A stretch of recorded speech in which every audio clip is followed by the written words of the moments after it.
Welcome into the Hands Rico Palazzo Fantasy Baseball Podcast, part of the Rotofanatic Podcast Network. That's right.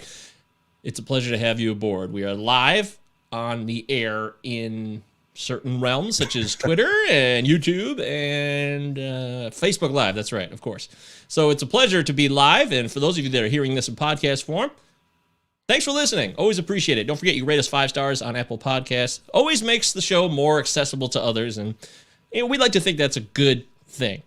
Today it's just me, no Deary. It's Mondays. Deary's not always available on Mondays. So you're just getting me and today's current guest in the continuing saga of information overload that we're providing to you, the listener, from every angle possible in the fantasy industry. This is a guy that we had on last year. He was our third guest ever after Mike Curlin and Zach Braff, and we talked and had a nice chat.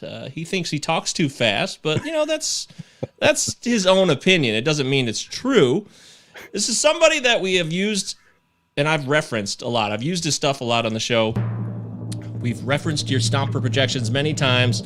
He's a California guy. He loves Disney. He's a sucker for it. It'll never go away. It's always going to be a part of who he is. But more importantly, his Stomper projections are used on our Shine or Ride the Pine segment almost every week. Here or there, we switch it up now and again with other projection systems, but we want to give him the courtesy that he deserves. This is the one and only Steve Paulo. Woohoo! Yay! Thank you, Mike. Boy, sure know how to make a fella feel welcome, that's for sure. Oh, we damn well try, don't we? Yeah, no, it's great. Yeah, I was actually just thinking about the first time that I came on. It was like, I think I looked back, it was like March 18th of last year.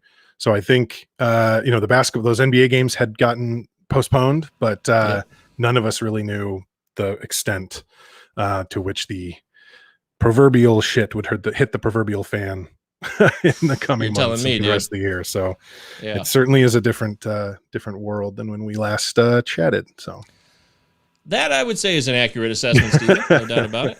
How often do people call you Steven, by the way? Almost never. Yeah, that's just not. That's like an entirely different guy.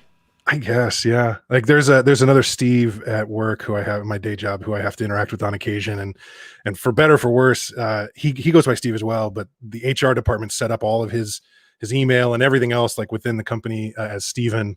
So I make sure to tell everybody, no, that's Steven. I'm Steve. That's Steven. You got to talk. He's like, I'm Steve too. Like, oh, sorry, man. Hey, there's only one Steve. There can only be one Steve Paulo in my world. So.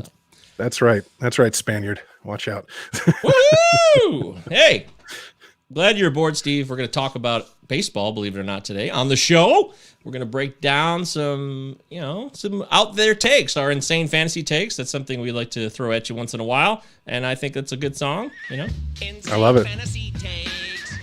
Cypress Hill. Were you a Cypress Hill fan back in the day? Or? I mean, I think at least as much as anybody who liked rap and hip hop in the 90s. Like I was never deep into Cypress Hill's like back catalog, but I had at least one or two of the records, albums, CDs, whatever. Definitely a standard at parties. But well, you famously said on the show last year that you didn't listen to anything post 1995. So it was 95 or 96. And as I look back, did I say 95? I can play back the tape, Steve. You don't have to pull the receipts on me there.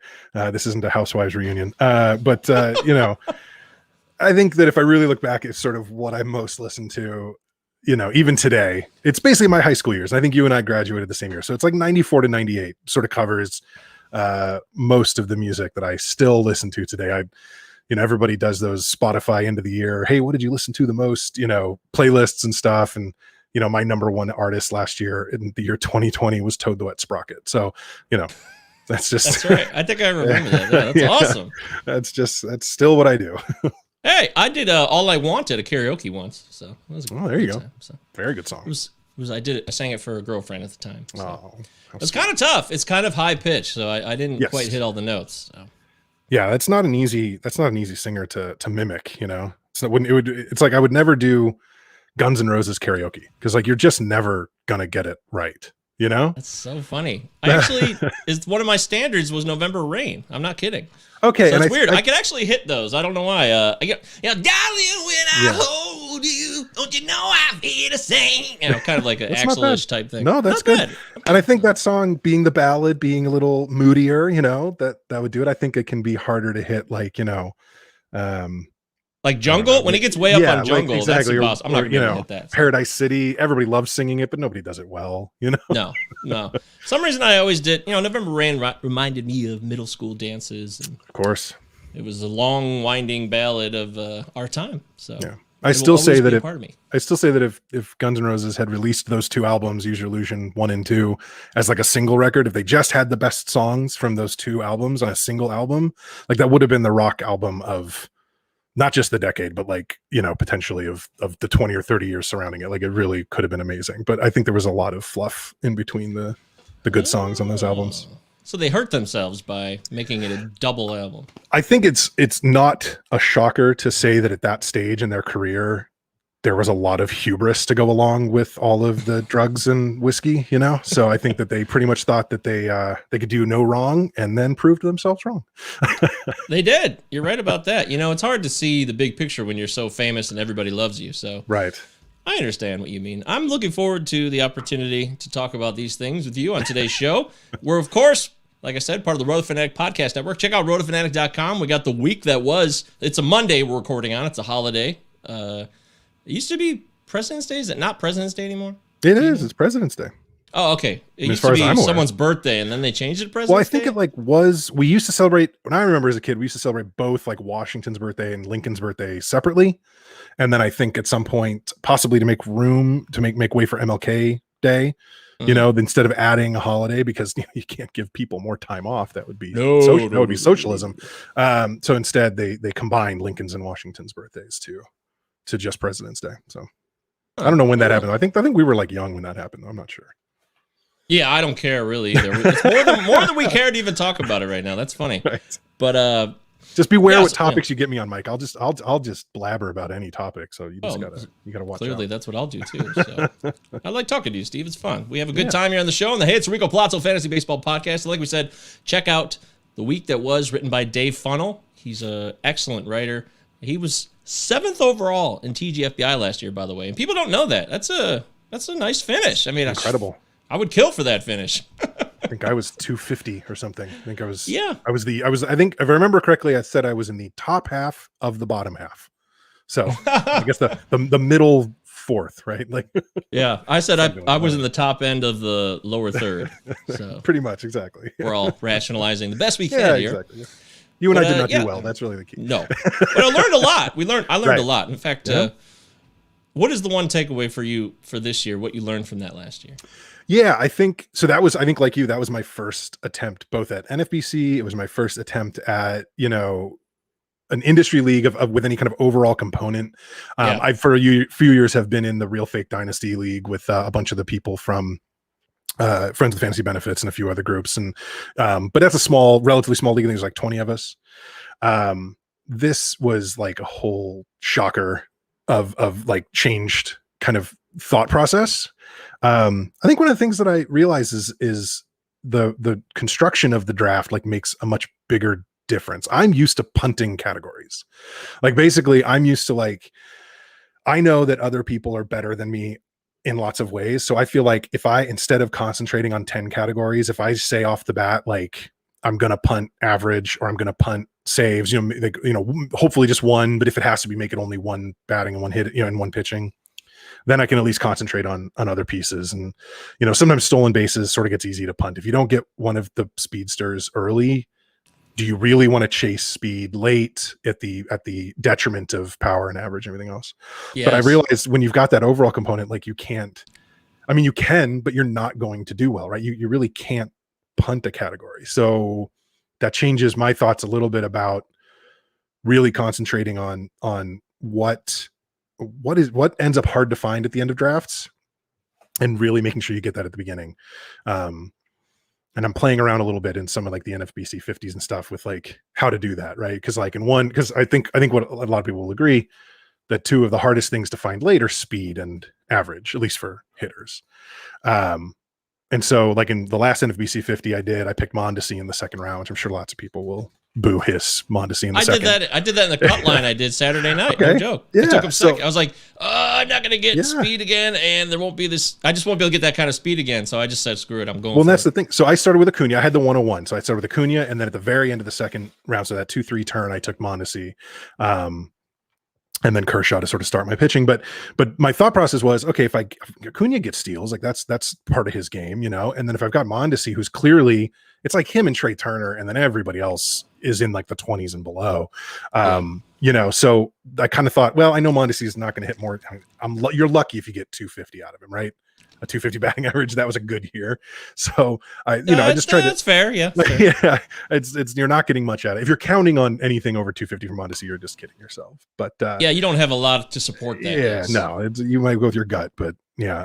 So I just figured, then it was like more about looking for guys that can hit for average after that. And I don't know how well it went. We'll see. Especially when you get down, boy. I'm also wasn't used to the rosters being so big. I'm used to playing traditionally like fan tracks and like old school Yahoo leagues, and then most of my time before diving into NFBC and some of these things has been score sheet, just simulation, which is just a whole different beast altogether. It's not similar at all. And like the idea of having to have like two catchers in your lineup, it's like the way score sheet works, sometimes you don't even have to roster a catcher if you're careful about how your call up squad works, which is like a whole thing. We don't have to get into the details, but like yeah, it was a different thing. So having to pay attention to some of the harder to reach stats and lesser sort of beloved positions, it was just an interesting change of pace for me. And I know for most, players in the industry or whatever, that's, normal for them. So, but yeah, it was sort of a new world. It was a new world. It is a new world. And I'm excited for TGFBI 2021. We're going to be doing some we actually started a mock TGFBI draft on RotoFanatic. We did a monthly mock draft going back to October. And this month we made it a TGFBI version. So Deary's in it too because it's his first TGFBI. So that's in the 4th round. I got to check on where that is right now, but we're practicing for that. I should pay very close attention to what you do there, since you and I are competing against each other in TGFBI. That's right. Year, League 10. Hell yeah. Along with nice. Along with Chris Towers and Andy Behrens and Gene McCaffrey and a bunch of really great people. So yeah, and you looking taught forward me to getting Gene murdered. McCaffrey was. Yeah, I had no idea who he was. So thanks for enlightening me on that. Sorry, Gene, I didn't know who you were. I owe you an apology. But thanks to Steve Paulo, I understand how important and powerful you now are. For me, it's just how scary. Really, it's more about just looking at the talent in there and knowing that if I can pull off something in the top half in the 6th or 7th place in that league, I'll count that as that's growth. Oh, hell yeah. Yeah, that is growth. I love it. I'm all for it. I want some more of it. And I got to tell you, it's going to be a lot of fun. Maybe when TGFBI gets going, we'll do like a TGFBI pod too. We'll kind of talk about our league and like do a short version, kind of a check-in and what we learned from our draft and things like that. That might not be a bad idea. I'd be all about it. Yahoo! So this is a show where we'll talk about some of the lessons I learned over the weekend from a cut line that I did. I did Raz Slam last year, and this was like Raz Slam prep again. Raz Slam I actually did better. I finished in 3rd in my league, which is nice. That's not bad. And, no, that's great.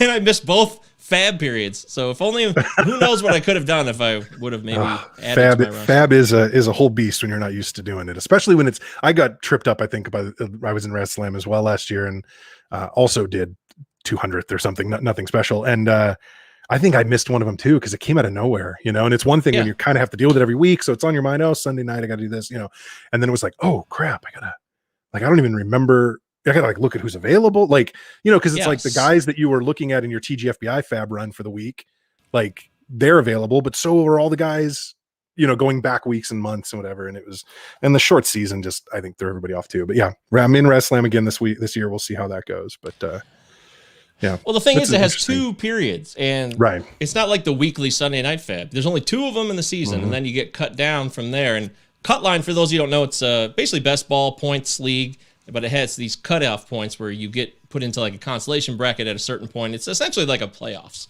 It's pretty cool. I really dug it. I like the format, and that's why I did the draft with Vlad Sedler on Saturday night. Shout out to Vlad. Thank you for thinking of me and getting me in there, of course. I love me some drafting, so I'm always down for that. But I got to tell you, I'm excited to talk about that. And we'll talk about Stomper with Steve, what changes he's made, what he's learning from his projections. If you've never listened to the show, it's your first time ever. Yes, Stomper are Steve's projection system. It's his very own, all his. We'll do some insane fantasy takes, like I said. Talk about some 80 players with 300 or more gap that could provide solid return. Would you rather have a guy that you could wait on 300 picks later or the guy earlier? We'll find out what Steve thinks of that. Ask him some questions about his fantasy process, some shine or ride the pine, emails, chatter, community nonsense out there in the ether, and all that. But at first, we got to say thank you to everybody who's been supporting the show recently, and that's where we usually cue up the Belvedere music and do a little bit of housekeeping. By the way, we always ask this question, Steve. Is Mr. Belvedere a housekeeper or a something else, a butler? I think he's a house manager. I think that's a broader job than housekeeper and butler. You know, he's a valet. He is a babysitter. He's a nanny, or manny, I suppose. He's a chef, right? Yeah. I think so. Yeah, he's sort of a. I think butler is a little more appropriate because I think that what we traditionally think of as butler is like answering the door and stuff. That's really a valet. So that's like one of the many jobs of a butler. So yeah, he's a house manager. I think if you have a home, if you have a home where your yard is called the grounds, you might have a Mr. Belvedere as a house manager. But if you don't, you probably don't.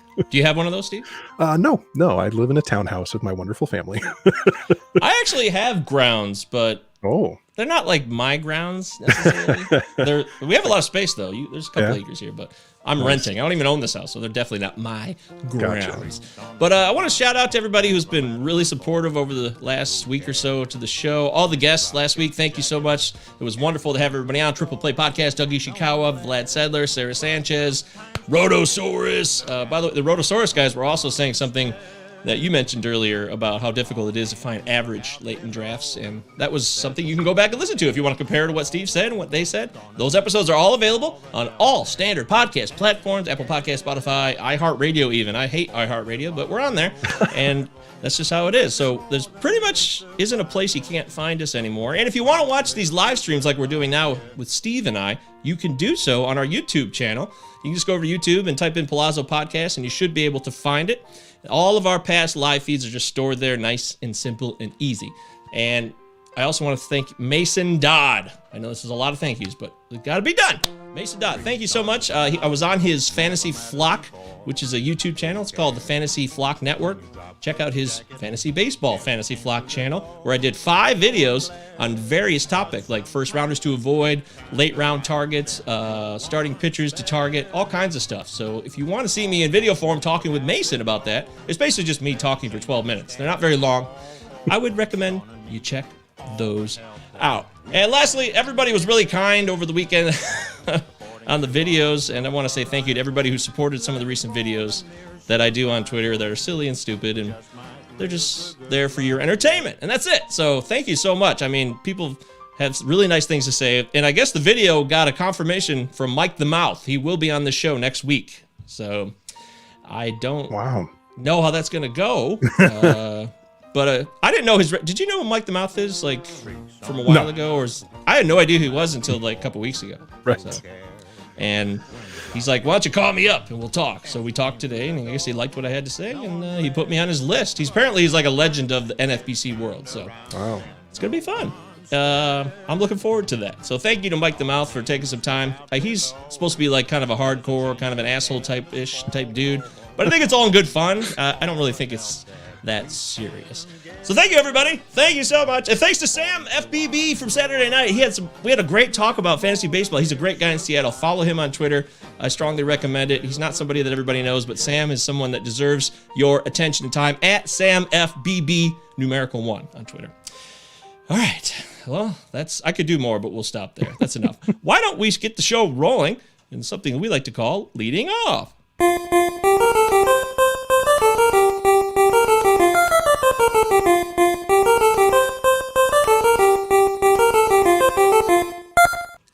So I mentioned cut line lessons I learned over the weekend. Cut line is the best ball, and I'm not the best ball master, but I do like best ball. I want to ask Steve, best ball, how much have you played of it, and what's your early take on it?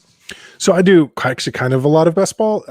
Back when Play Draft, draft.com existed before FanDuel, I think, bought them and sort of destroyed them. I played quite a bit of best ball baseball. One playing relatively low stakes, but would win pretty regularly and had fun doing it. And then that system went away. And the one that FanDuel introduced last season didn't quite work the same way. It's just not the same. But then also Raz Slam, as you mentioned last year, that's best ball. And then I'm in Prospects Live does these the Dynasty Baseball Championship, TDBC, and I'm in 3 of those leagues. And that's actually an even more interesting best ball because that's a positionless best ball. So it's actually just your like 9 best hitters and or it's like 12 best hitters, 9 best pitchers each week, really, regardless of position. Which is interesting because I love that because catchers take on even less of an importance then. So Steve's got a thing against catchers. I don't know. They're just so unproductive from a fantasy perspective. But what else is new? Come on. No. It's nothing new. Oh, I'm not saying my disdain is not new either. So breaking news: catchers suck. We're breaking news on the show right now. They're not quite as bad as kickers in fantasy football. Like I wouldn't actually recommend getting rid of catchers in any way. Whereas I'm fully on the no kicker train when it comes to fantasy football. So the no kicker train, but like 2 catcher leagues, that's just cruel. And yeah, that's the standard in like the high stakes leagues. Yeah, it is. Like. And it's old school. I think that lineup system with the 2 catchers, the 5 outfield, that's been around for a long, long time. So, but yeah, so I've played a little bit of best ball. I think, I'm certainly no expert, but I enjoy it. I think it's fun because I like drafts more necessarily than I like juggling lineups throughout the week, especially when you have many, many leagues you're trying to keep an eye on. Yeah, that's true. I love best ball, and I like the fact that I can play in a bunch of leagues and don't have to worry about maintenance all year, minus the cut line obviously has a couple fab periods, but your other standard best balls, you don't have to do any of that stuff, and you could just draft and let it play out, and that means you could play in more leagues and possibly make more money if you know what you're doing. Best ball is the most potential for value, in my opinion, to make money off of because you can play in more of them and maybe get some variety with your rosters. I mean, we all know, I don't know what your take is, Steve, but when it comes to, diversification, you don't really go all in constantly, or are you somebody who's going to have a certain amount of shares in like one guy, but then you're going to switch gears and take it to another place on another draft with a different player? If I'm drafting a bunch of best balls, I usually will kind of try to keep track of the proportion of any particular player and try to make sure I don't want one guy on every one of my teams, right? Because if that guy goes down, it's just going to, punch a hole in everything you're doing. But for the for the leagues with more management, with FOB and whatever else, like I don't really mind drafting quote unquote my guys every time. Last year I was totally all in on, and it didn't really work out, but I was totally all in on Matt Olson. I had Matt Olson everywhere that I could get him. And I was okay with that because when he, didn't do great, I could bench him, and had an opportunity to sort of replace that production elsewhere, with other players. Sure. But yeah, when it comes to best ball, when you're not going to have any hands-on after the draft, I think it's important to, I don't know about like necessarily being totally diversified and like spread out evenly and everything, but like the more you rely on a single player, as any kind of, and I think maybe this is the more important part, as any kind of linchpin of strategy, right? If you're talking about, well, I always end up drafting Josh Lindblom or somebody like where it's like, late round. If he does well, great. If he doesn't, he's not breaking a team by not performing, right? That's fine. But if you've got like Alberto Monteci, or you have, early on you're drafting Shane Bieber in like, that in every first round you can. Well, what happens when Bieber goes down? What happens when Mondesi decides not only to not hit, but to not run anymore? Now it's every team, right, is getting hit the same way. And that can be a real problem. Sure can. I feel you there. I like best ball still. We're not the best ball exclusive here. We're not Brian Seymour. Or we're not trying to be Brian Seymour. It's not my forte. No, it's not. It's not our specialty, but Brian, you do your thing. Derek Rhodes, you do your thing. In fact, I'm in a best ball with Derek on Saturday night. So he invited me in. It's a $25 one, and that'll be fun. And it'll be 9:30 Central Time, I believe, Saturday night. I'm sure it'll be on Twitter because Derek seems to do a lot of these best ball drafts where he shares it with you and I and Steve. We're all the public, actually. No one here isn't the public, right? If you're in the society, or maybe you could choose to not be in public by removing yourself from society. I don't know. But you probably wouldn't be on Twitter then, right? You'd kind of have to be off the grid then if you're really. Yeah. You're gonna have you can't be out of society and have like a cell phone plan. Like then you you're in society at that point. you gotta cut the cord, truly. Right. I'm not talking just getting rid of cable. I want to give a quick testimonial to Scoresheet. We brought it up a few minutes ago. We're in a Scoresheet league together. That's right. And Scoresheet, for those of you who don't know, is a fantasy baseball thing you can play. You can go to scoresheet.com and check it out. It's much more immersive. It's very, I mean, how would you describe it, Steve? It's Dynasty-like. It's like... Yeah. It's I think the key like descriptor, it's a simulation league, right? So it's not just about either scoring points based on its stats or racking up stats over the course of like a season like Roto. It is based on the real performances on the field. But it's not like a 1-to-1. Just, you know, if your player hits a home run that week, he's probably going to hit you a home run for you in Scoresheet. But some of the more what's the term I'm thinking for? Like the things that are based on context, like the number of runs somebody scores or the number of RBIs they score, right? That's not going to translate 1-to-1, because if the guy hits fourth in real life and is always coming up with men on and is scoring a bunch of RBIs, but for whatever reason you have put him in your lineup leading off, he's just not going to hit as many RBIs, right? And so that's the beauty of the simulation, is like you have this roster of players, you've got middle infielders, middle relievers, you know, a whole starting staff, a whole bullpen. You've got what they call the taxi squad, which is essentially like a mixture of like minor leaguers and sort of fringe players, or your sort of traditional 4A guys, right? That can come up and down. And you set your lineups. You set a different lineup against lefties and righties. You can set you know, obviously the order of your starting rotation with specific bullpen sort of order of usefulness against righting and left-handed batters. There's all kinds of sort of like things, whether or not a guy steals. If he does, what's the, you know, or the stealing is yes or no, but bunting, do you want somebody to bunt? If so, what's the earliest inning? Yeah, what's the earliest inning they can bunt in? Do you want to set a defensive replacement so that if late you're only up by 1 or 2, you know, it'll swap out, you know, you'll swap in Kirkmeyer or whatever, right? For Kiermaier for, you know, somebody who hits but doesn't field very well. There's all these kind of choices that you make. And a lot like some of the more advanced, you know, NFBC and whatever, you're only making changes once a week. You know, you can't constantly, it's not like a daily lineup thing or anything. Yeah. But yeah, it's very involved. I've tried playing what they call BLs, which are both leagues, so both AL and NL players.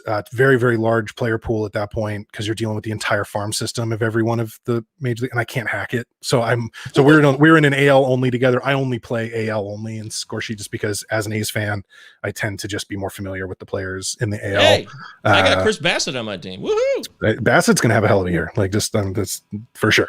That's good stuff. But yeah, so Scoresheet's a lot of fun. It's definitely different. It also I locked that in. Delayed lock in, I admit. That's all right. The only kind of downside of Scoresheet is it costs money and you can't win money. So it is not. There is a fee. It's like, I think it's about $90 a team, and then you do get a trophy if you win your league at the end. I have a closet with a few Scoresheet trophies in it from over the years, but. Yeah. So, but there's not like you're gambling or no money to be won. It's true. Right. When I put 50 down on an FBC 50, you know, you might walk away with $400 if you do well. You put 90 down on a Scoresheet team, you better enjoy the game because that's what you're paying for. So you are playing for like the enjoyment and the real detail of minutia. You have to be pretty hardcore, I would say. I think it's not amateur hour. And you know, shout out to the AL Man Ball League. That's our league. AL Man Ball. We love you guys. Big fan of the league. I don't know everybody besides Steve. I mean, I've emailed with many of them, but I've never really met anybody beyond you, Steve. So it was funny that we just ended up, I swear, like did you advise me? Or I swear we just ended up in that league like randomly. I think like, you did. I think it was not related to me. It was before we got so on. Weird about it. Yeah, it was before I came on the pod last year. Yeah. I had told you about Scoresheet, but nothing about the league. And then an opening came up in that league, which I have been in for, this is like my 4th season, I think, in that league. And an opening came up and I asked a few friends, hey, you interested? And nobody was really biting. And then I got the email, oh, somebody's in. I saw the name and I was like, Michael Govia. Like, is that the same Mike? Like, how could there be 2 Michael Govias playing fantasy? Well, I had heard Scott. Well, yeah, that's very unlikely. Although there's a couple Michael Govias out there. There's a guy who used to do a Buffalo Wild Wings commercial in the late 2000s, and there's a playwright from Oregon, and there's a Michael Govia who has a movie on Netflix. I don't know who they are, but they're out there. But I actually heard Scott White talking about it too. I was like, oh, it's cool. So that I think all those confluence of events led me to being there. So there's you've never won? Have you ever won? Yeah, I've won public leagues. I've never won man ball, and I've played in other. I've played in other private leagues. The private leagues tend to be more competitive because the private leagues tend to be a little more selective, potentially on who goes in. But then they just tend to attract similar people. So like once I was in a league with both Paul Sporer and Jason Collette. I've been in a league with like Gary Huckabee and like a handful of other people. Actually, Gary might be in man ball too with us, but he was like another one that I was in. He basically founded a Baseball Prospectus, and so it depends. But the public leagues are a little more. I'm usually like the two public leagues I'm in with my dad and one of his buddies from when he was in college, that kind of thing. Oh. And those are the leagues I tend to win are the guys who are, sort of a little more casual, but yeah, the private leagues are definitely more competitive and tougher to win in. Well, if you're interested, go to scoresheet.com and check it out and see if maybe this is for you. There's always openings. Like there's leagues that have openings on there, so it probably won't be that hard to find a team at all. Well, and I think it's just a matter of commitment. First year players, they only charge, I think, $30 too. I think that's correct. It's $29. Yeah, yes. So it's worth a shot. Of course, if you get that's hooked. A great point. I'm so glad you brought that that's up. That's how they get you. Once you're sucked in, you'll never go back. I was in the bozo season of 2020, which I don't know if you've heard. It was a short season. It was all goofy and stuff, but there was something about that. It was, I've heard stories, and I want to get the real experience, a full season. So and that's what they sold me on too. It's like, dude, you got to come back for the full season, dude. Right. So you got me. All right, let's talk about your Stomper projections. I want to get the update. Tell us what we need to know about it right now. I saw your tweet, and I wish I would have had a chance to respond to it. That you were looking at modifications or something. You could tell me better because you literally wrote it, but things to add to Stomper or minor league projections are available now? Well, not minor league projections. So basically Stomper's weakness. I started last year. I had been doing my own projections for a little while, but last year was the first year where I was like, I'm going to go ahead and like put it out there in a way that other people can consume or at least see. And of course, then the short season hit and it was like, of course, the year that I tried to do this, it's crappy. But basically, there you go. But sorry, you said it. I know, right? Basically, Stomper was never all that smart about young players, like players with not a lot of major league experience. It uses the last 3 seasons of major league statistics to sort of, apply like regressions and aging curves and other things to get some kind of sense of like what is likely moving forward, just based on what the player has done before. And I've done a few things over the years to try to mitigate like holes in that. Like if a guy has like a real short season, not like 2020, but like he's hurt or something for a large chunk of it, or, or somebody is coming up and it's like their first year or second year in the bigs, how do you deal with that? And there's lots of ways to do it. And some of them are really mathematically complicated or programmatically complicated, like a similarity score. It can be great. That's like what Picota does. It just takes a lot of calculations over and over again because you're kind of one by one comparing players to every player you have data on to see, who they're similar to, and you can extrapolate from there. And for a while I was sort of using like league averages in order to fill in holes where people didn't have data. At other times I tried doing age-based averages. Well, what does the average 19-year-old do? What does the average 25-year-old do? And sort of try to fill in that way. And nothing was satisfactory. Like nothing just looked good. So finally I realized if I do a little digging and a little playing around with the data, I can probably figure out how to get some kind of a reasonable way to translate minor league performance to major league performance. And I was reading some articles by like Tom Tango and people like that. And I think it was possibly one of his that sort of put in that like a AAA performance for most players is like right around 85% of a major league performance. Like that equivalency can, especially like with power and a few things that translate fairly easily. So I started playing around with that. And I do a system now where there's like basically, between AAA, AA, and then sort of group together high A, single A, and rookie league, like grouping them at the bottom. There's like a base sort of translation that gets applied to the statistics from those years that is then adjusted for how much younger or older than the league average was the player at that time. So if you've got a guy who is 19 and mashing in AAA, his performance is going to apply much more heavily at to major league data than if he was 25-year-old in AAA mashing, because every 25-year-old who's going to play in major leagues probably did pretty well at AAA at some point.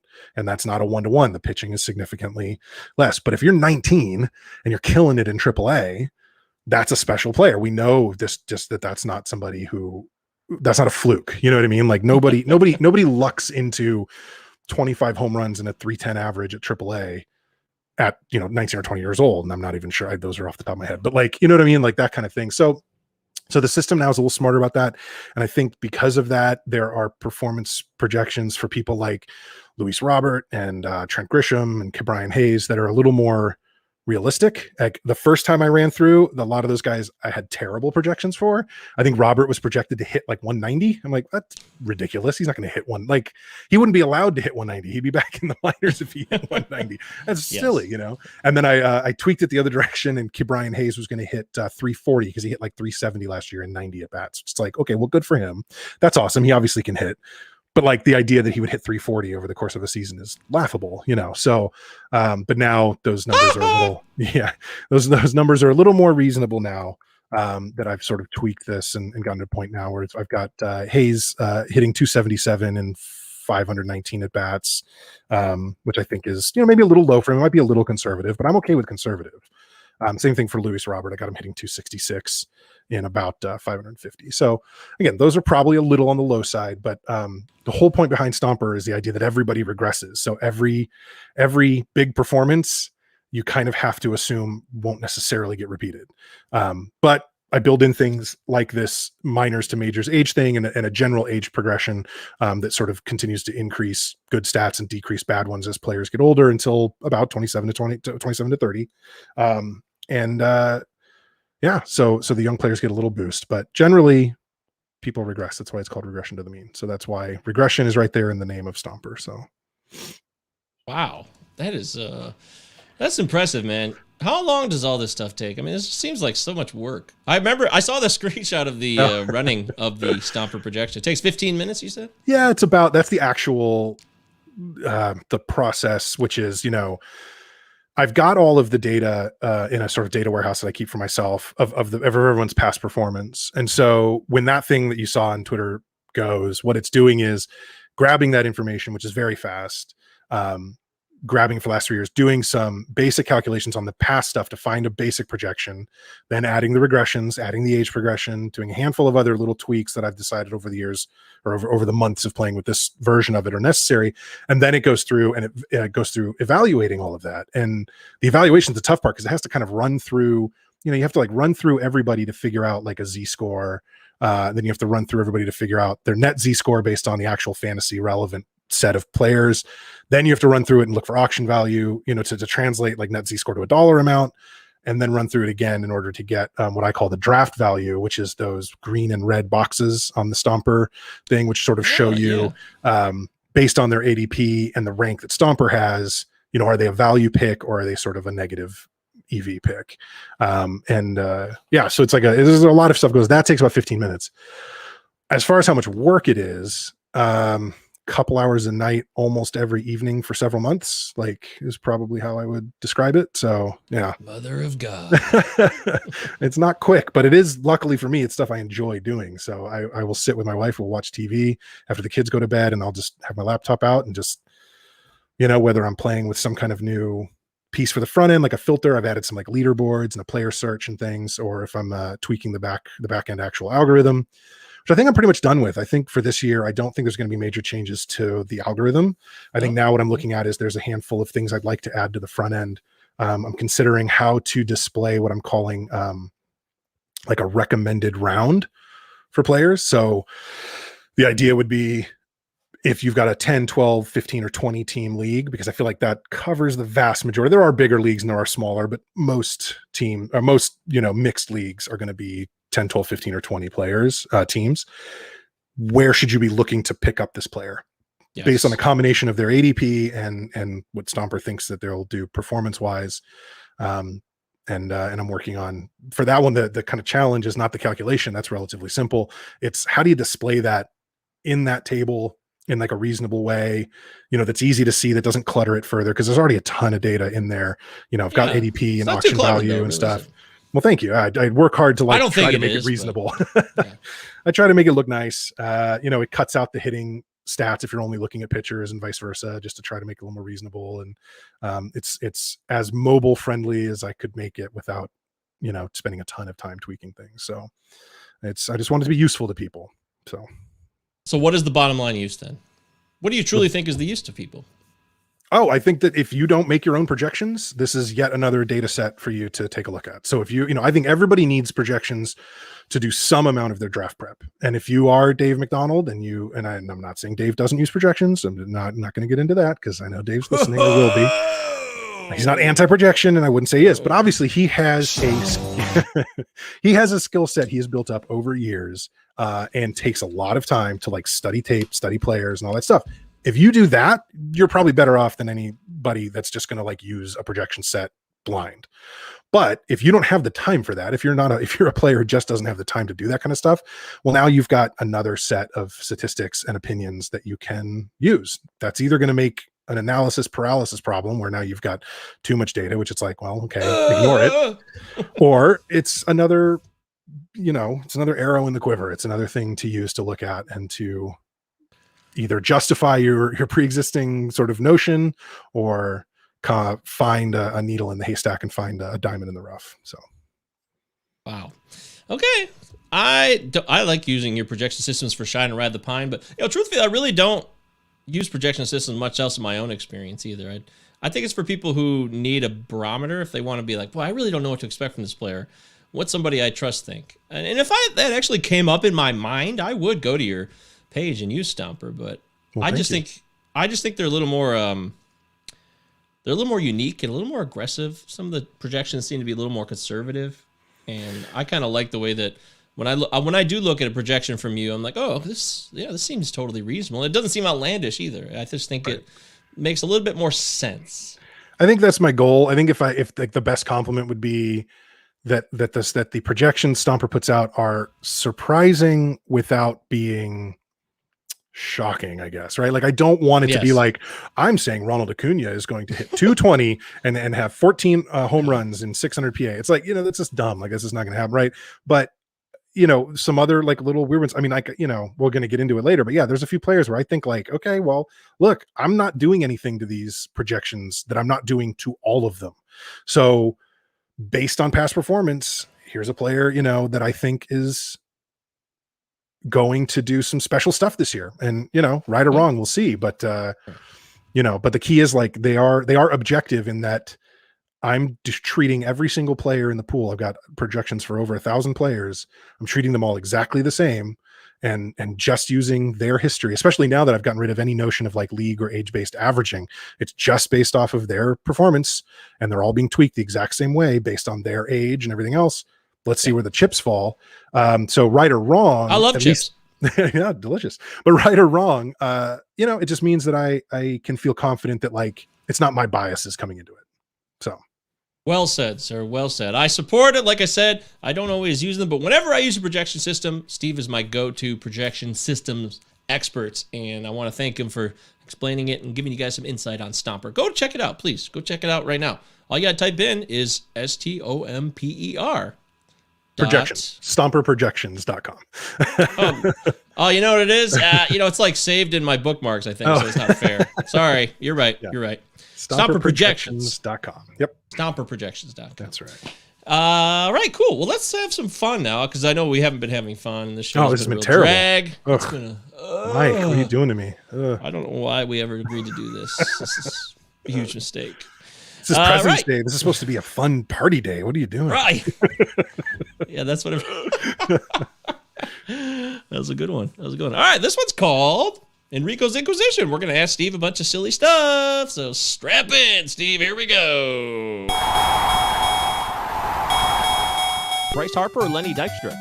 Bryce Harper. Oceans or lakes? Which do you prefer? Lakes. Oceans terrify me. Van Halen or Van Hagar? Oh, Van Halen. Not a contest. WW84, the movie, or Trevor Bauer? Trevor Bauer has more positive things going for him. He is a good pitcher.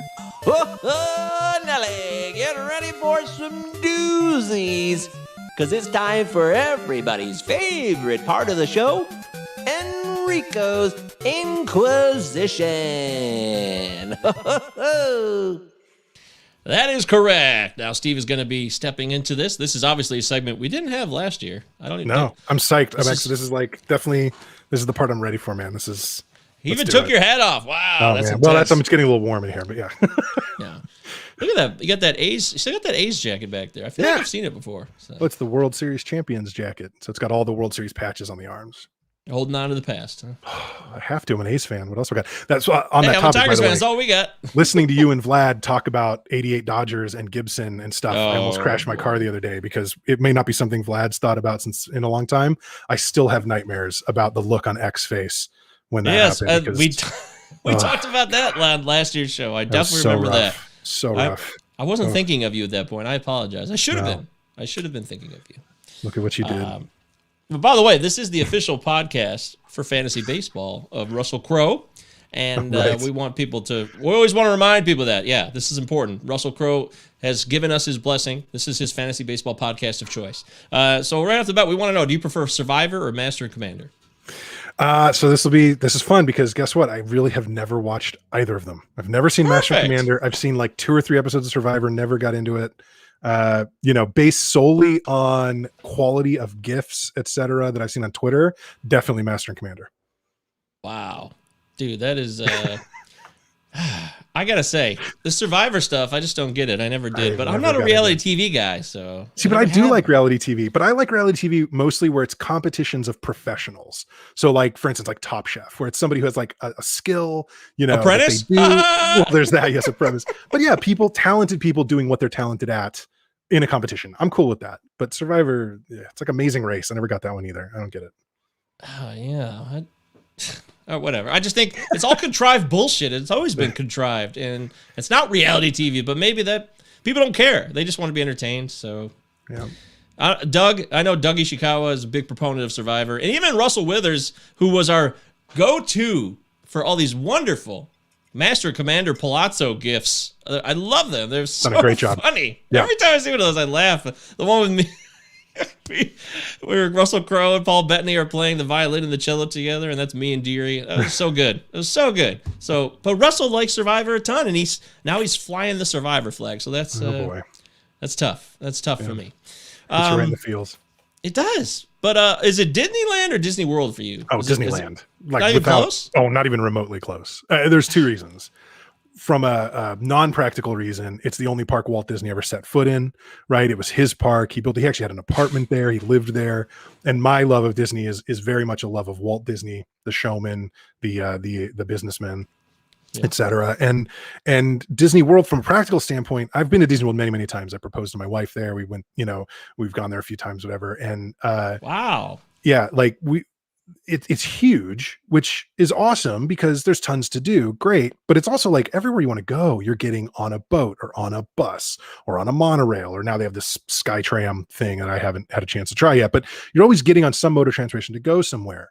When you're at Disneyland, especially if you're staying on property at one of the hotels, right, that's right, kind of right by the parks, everything's walkable. You walk across, it's maybe 200 yards from the opening, or from the front gate of California Adventure to the front gate of Disneyland.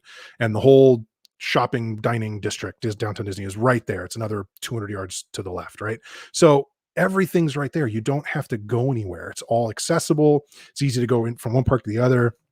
It's easy to just mix your day up and do it however you want. And with 2 young kids now, that's crazy important because they want to do this and then they want to do that and they want to do this. And it's like telling, a 5-year-old, no, we can't go on that ride today because that's a different thing. It's like, now it's like, well, okay, we'll go there in like half an hour. Let's do something else first, but then we'll go there next. You can kind of like work with the sort of ever-changing demands of the tiny people that I call my children. So yeah, no, Disneyland easily. Wow. I thought that maybe that would be more closer than it was, but I also Well, know for other people, maybe it would be. be. I don't know. That's. I'm a West Coast guy too, so that's part of it, right? It's way easier. I can drive to Disneyland. It's 5-6 hours away, whereas Disney World, that's a day-long flight for me. So Yeah, but that's what makes it more special, I would think. potentially, but I can go But to not for you. Disneyland like 2 to 3 times a year if we're not in the middle of a global pandemic. Okay. Better 80s action star, Sylvester Stallone or Arnold Schwarzenegger? Schwarzenegger, again, not even close. I like Stallone. As a kid, I didn't tend to like Stallone. I thought Schwarzenegger was just cooler. His muscles were bigger. He was in cooler movies. Now I have much more of an appreciation for Stallone, as like a writer and as an actor and everything. And I love a lot of his movies. I mean, like Over the Top is like one of my favorite movies, not really an action movie, but like one of my favorite movies from that era. But there's really two reasons for me for Schwarzenegger, and it's Predator and Terminator 2. Because those two movies are like in a pantheon for me that is hard to top. And being that he was the Terminator and he was Dutch in Predator and he was, he's Commando and it's just too much. I mean, like for me, I never got into the Rambo movies as a kid, like when I got old enough to watch the violent movies, but I was never that into them. Nowadays, I think First Blood is awesome because it's much more nuanced than like the later Rambo movies.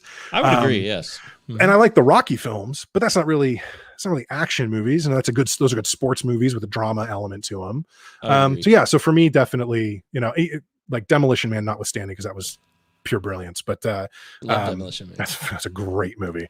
But yeah, generally I would go Schwarzenegger over Stallone. Better animated feature, The Fox and the Hound or Oliver and Company? Oh God. Okay. That's tough. It is and it isn't. Like I can pretty easily say Oliver and Company, and the main reasons there's two main reasons. Fox and the Hound is like, what would have been a harder question for me would have been if you said Fox and the Hound or Bambi, because they're both like horrifically tear-jerking, like hard to watch.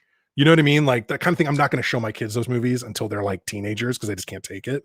Oliver and Company does not have that pull to it, and Oliver and Company has a soundtrack by Billy Joel, and that's just try beating that. Like that you can't do. That's tough to beat. That's pretty cool. Tough to beat. The Piano Man himself. Yeah. The Piano Man himself. That's true. I can't not remember Oliver and Company. I remember Fox and the Hound a little bit more though. Cheech Marin did the voice for the Chihuahua in Oliver and Company, and there's a point where they're trying to rescue the puppy that gets like adopted. The little kitten Oliver. He gets like adopted by this rich girl, but they're trying to get him out. The dogs, his friends, are trying to break him out, and they get there, and it's like beautiful pillows, and there's like a pretty poodle, and the Chihuahua thinks that and he goes like, "If this is torture, chain me to the wall." And for some reason, that line has always stuck with me. It's like literally, I'll think about that at random times, and that was Cheech Marin's a funny guy, so. Armageddon or The Right Stuff? Armageddon, and I think that's just a timing thing. Come on. Yeah, no, because you never picked a Michael Bay movie, but you like Michael Bay. I like Michael Bay. I don't have a problem with Michael Bay. I have problems with Michael Bay. Don't get me wrong, but like, I don't think I have. Look, okay, The Right Stuff is the better film, but I'm going to choose to watch Armageddon if given the choice. It's more entertaining for you. Much more entertaining. And I have nostalgia to it. It came out when I was a senior in high school, and there's this more sort of personal pieces to that. I've always been a huge Aerosmith fan, and obviously their song was, a big part of that movie. So yeah, I'll go Armageddon if I'm going to pick one to watch. Yeah, but there was like a moratorium on that song for a long time. It just got burned into our brains. Almost everything Aerosmith did in the 90s got horrifically overplayed. I will agree.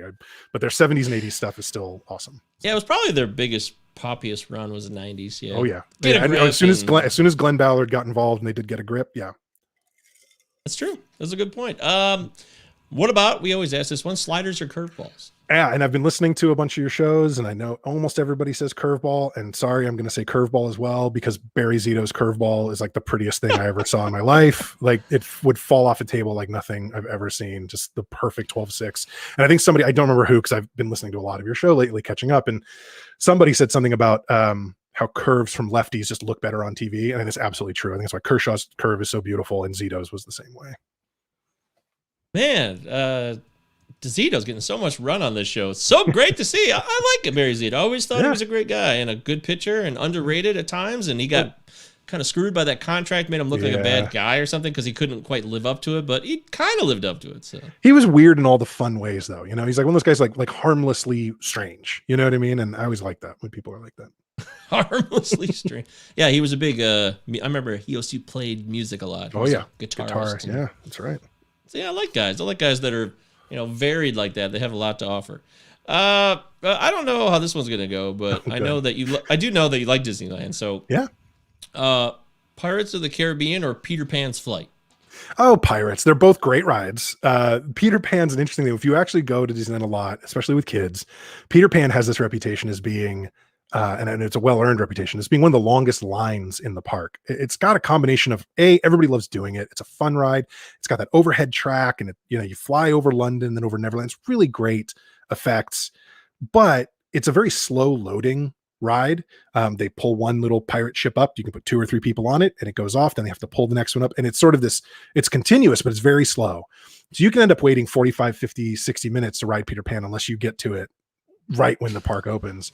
Pirates of the Caribbean is a much longer attraction, and B, almost never has nearly that length of wait, partly due to the fact that it has a much more efficient ride system. You can load, I think, 20 people in a boat, send it off, pull up another boat, load 20 people, send it. I mean, it really is pretty quick.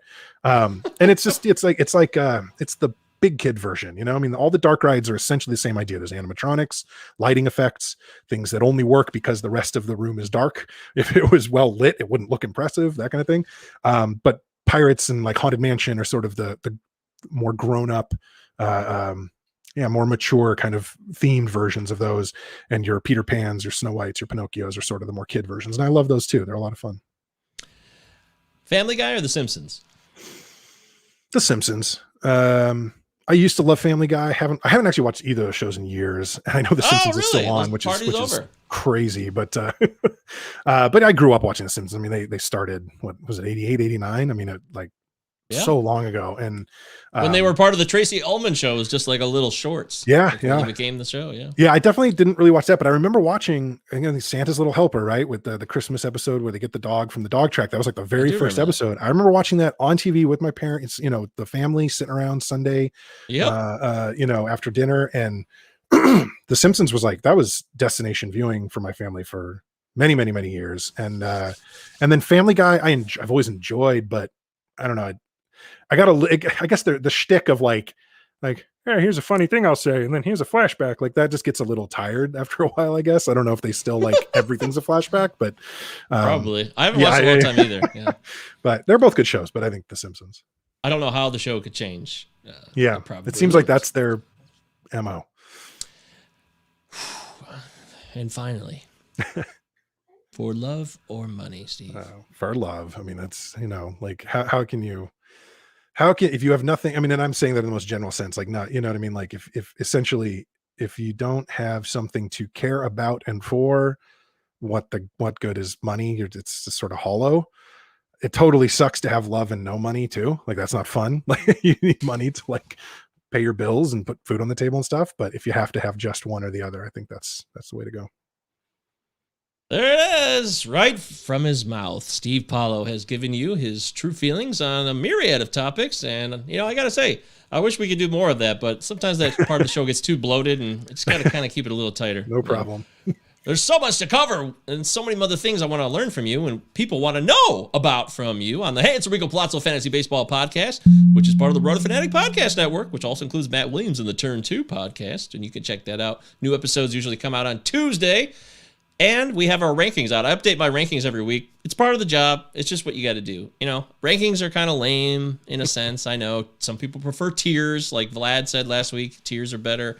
And he's probably right. But, you guys out there, everyone listening to this, you love your rankings. You just got to have it. So we'll give it to you. And they're all available on rotofanatic.com from all 6 analysts, I believe. 6. Yes. And I worked hard on them, so just at least take a look. I mean, don't make it a total waste of my time. It's time consuming, Steve.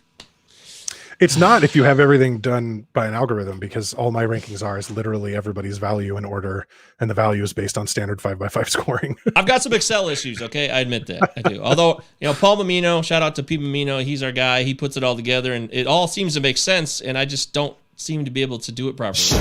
And I apologize to you, Paul. I got to do better.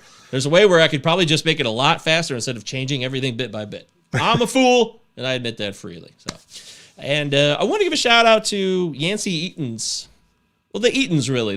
They proclaimed me as their Valentine, and that was very kind of them. So that's sweet. I mean, it was heartwarming. Yeah. It was very tender. And to Malika, who I now know a little bit, thank you for making me part of your Valentine's Day experience. I hope you and Yancey had a wonderful time together, and we wish you guys nothing but wondrous beautiful romance and basically forever, not just 2021, but for all time. So thank you very much. I appreciate that. Very kind of you guys to do so. All right, let's talk fantasy baseball now. Let's get into the fantasy focus and talk about... That's right. Start for the Cypress Hill music again. Insane fantasy takes. Why you taking that player? Insane fantasy takes. Why you taking that player? Insane Still fantasy gotta, I like my Be Real, but I gotta do the other guy. I always forget the other guy's name. I feel bad, but somebody, if you know the answer to that, send it in to me. Plaza Podcast, protonmail.com. 2 L's, 2 Z's. I haven't even said that once on the show yet. Good God. That's right. Plaza Podcast on Twitter, all that stuff. Man, I am not doing a good job of hosting. I've been waiting today. for it. The Busey and Point Break drop is my favorite of your drops. So Yeah, I know. What the hell? But, boy, I'm off today, man. I don't feel like I'm giving you the best of me, Steve, and I apologize for that. I'm having a great time, so I don't notice, Mike. Yay! Okay. That's right. It's a Plaza Podcast. 2 L's, 2 Z's. Utah, give me 2. There we go. That feels better. All right. Let's talk about some of these insane fantasy takes. Steve, you're up first. Now, these can be anything. We just want them to be original, fresh, and to a man putting himself on the line saying, this is what I think could happen, and I'm going to stand behind it. So go ahead. Yeah. So, okay. Yeah. I got a couple in mind. Some people that basically, when you brought up the idea for this and doing this, I said, well, I'll take a look through Stomper and see where are some people, in my top 100, let's say, let's start there, and, who have a pretty significant ADP gap. And one of the features of Stomper is what I call the draft value, or the color, there's like the color key, and ADP will be shaded light red, light green, or dark green. And the more green it is, what it's saying is, these are players whose ADP is far behind the rank that Stomper has them at. Therefore, they are potential value if you can get them higher than their ADP, but you're doing good there. And then the vice versa, right? Light red, dark red, those people are going too soon. You should avoid them, is what the idea is. So one of the players I found that really jumped out for this was Charlie Morton. Stomper likes Charlie Morton as the 64th overall player and a top 20 starting pitcher. $19 value at auction, and of course auction values are very dependent on how your auction is going, but this is a kind of general sense based on I think like a $280 budget, which is pretty common. So he's projected to 29 starts, 168 innings pitched. I think is realistic, both given his age and the fact that there will be some kind of control on pitcher innings this year. We think 11-6 record, 13 quality starts in case you play that kind of game, 200 strikeouts, 57 walks, so almost 4-to-1 strikeout to walk ratio with a 3.75 ERA and a 126 whip, which is not great, but Morton's also going 120th or so. The ADP that Stomper uses is an average of Fantrax and NFBC ADP. So instead of using any one particular site, it tries to get a little more of a general sense. But yeah, I mean, if you can get the 64th overall player, 20th starting pitcher, around pick 100, you're going to do great. And I think that, I think Morton can be a top 20 starting pitcher this year. Wow. Okay. I don't like that at all. I've been off Charlie Morton for a while, but I will say this. Somebody kind of warmed me up to him last week saying that he pitched well in the playoffs, and once he was healthy, he was better, kind of back to his old self. So I'm kind of in the middle right now. I'm going to make my Charlie Morton opinion currently incomplete based on what you're telling me here and what I've heard over the last 2 weeks. I mean, I've heard so much information from so many great people, and now you're just another one of these brainiacs telling me things that I need to know.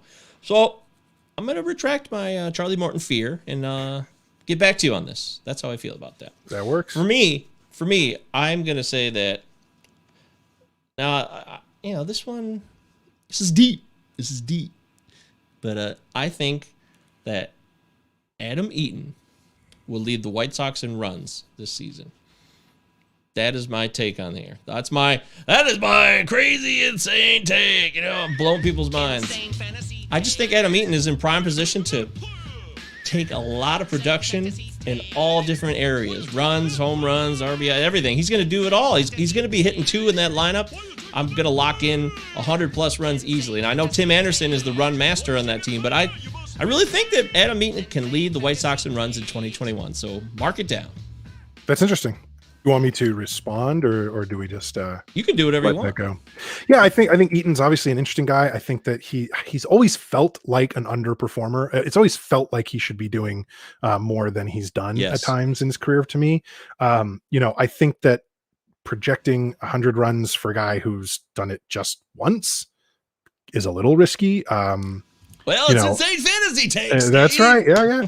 But I think the big issue that I have isn't so much that Eaton might get 100 runs. It's just that if he does, it's probably because the White Sox have, and they may well have, just a dynamite offense.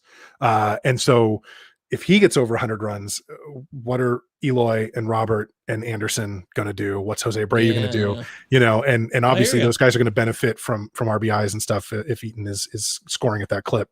Good luck to you. I would say that, I mean, look, Stomper likes Eaton better than his ADP. At this point, I've got Eaton's ADP at 333, so near the end of most drafts, and Stomper likes him at 194th overall, about $7 at auction, which you could do a hell of a lot worse than that. But I'm projecting about 73 runs. Interesting you brought up lineup position, though. That's actually one of the tweaks I remember now I am considering doing before the end of the year. Right now, I'm just taking my playing time projections from Steamer. I don't have a good way to project playing time. So while I do all of my sort of performance projections myself, I sort of grab the playing time from Steamer. And my thought now is that I might do something for hitters a little differently, where I will utilize projected lineup position and your sort of expected plate appearances per game by lineup position to do that. And that may have a significant impact on somebody like Eaton, who I don't think Steamer's playing time projection currently takes into the account that he might hit near the top of that lineup. Yes, sir. Revive. No doubt about it. Why don't you give us one more, Steve? Yeah. Okay. Let's take a look at, let's go to Houston. I think Houston. I think that Yordan Alvarez, young Mr. Alvarez, is going to be like, let's say, a top 15 overall fantasy player this year. Wow. I don't know if that's, like it. psychotic, who would love that is Eric Cross would love that. Oh yeah. Yeah. He loves him this year. He thinks his knee's gonna be fine, and he's gonna be cranking home runs left and right. I think it's home runs. I think the average bounces back. I mean, I think that's a big part of it. It's like he hit 340 in AAA in 2019, and then over 300 when he came up to the bigs. Obviously, he had basically no season last year, so his stats last year are almost useless, right? So Stomper's projecting what I think is possibly a conservative 290, but also nobody. Stomper doesn't project any player to over about 305. So I'm sure somebody's going to hit higher than that, but just the projections are not. Juan Soto. Juan Soto I think is at like 299 in Stomper. It's not this the way this is built. Surprised. It's just not willing to go out on a limb to project or try to predict large outlier type seasons. Generally speaking, it's got 41 home runs for the most home runs. There have been plenty of seasons, maybe most, where somebody hits more than 40 something home runs, right? So there's some conservativeness built into parts of Stomper, and I think average is one of them. And I think that the home runs are going to come back. 35 plus is easy, and if he does that, over 100 RBIs is a given. And if he hits 290 at that point, it's like, do you even care about runs or stolen bases with a guy like Alvarez? Is not what you're looking for. Only downside potentially is do they play him in the field at all? If they do, it increases his injury risk, but it also means he potentially fits places in your roster better than just the utility spot. I don't think he's starting the season with any positional eligibility. So you can't have Alvarez on your team if you're targeting somebody like JD Martinez, or potentially even like Chris Davis is possibly lacking in a position as well. So kind of depends on how you're building your roster, but I think Alvarez will end up top 15. Alrighty. I am down with that. I think you are a smart man, and that's why you're on the show, Steve. First off, that's why he's on the Hands Rico Blazzo Fantasy Baseball Podcast. 2 L's, 2 Z's, Blazzo Podcast at ProtonMail.com. Utah, give me 2. Yeah, now I'm in a rhythm. Now I feel it. We're good. We're good. But you're a smart guy, and that's why you're on the show. So I'm going to take that under advisement and consider what you've said. I'll listen to the show again later when I kind of add some music to it. YouTube's been getting pissed at us, so I've had to minimize some of the music on these live streams. It's, God damn it, YouTube. I know this is live on YouTube, but fuck you, YouTube. How do you think of that, huh? Hopefully we're insignificant enough that doesn't matter. So. Oh, that's not the kind of thing that'll get YouTube pissed at you, so it's okay. Yeah, they could care less that I'm. No, they don't care. Yeah. But don't play. On the Huey Lewis, The Power of Prospects song I did. it's the Huey Lewis music bed. Right. It's true.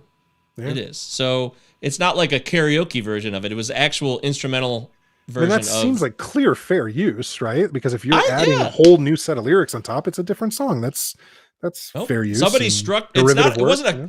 It wasn't a strike, so it wasn't like it wasn't the big one, but it was like Oh, I see. copyright claim noted in blah blah blah, all these bunch of countries, and so you cannot monetize this. Oh, good news, we're not monetizing anything, so I guess it's not that big a deal. But still, you never know. So just trying to be reasonable, but I wish we lived in a world. Man, remember the internet like 10, 12 years ago? Man, those were the glory days. Yeah, I've been working on the internet since 2004. So yeah, I know. So that's why I know you could understand what remember. I mean when I say that. Those are the days. Those are the Wild West. Yeah. Yeah.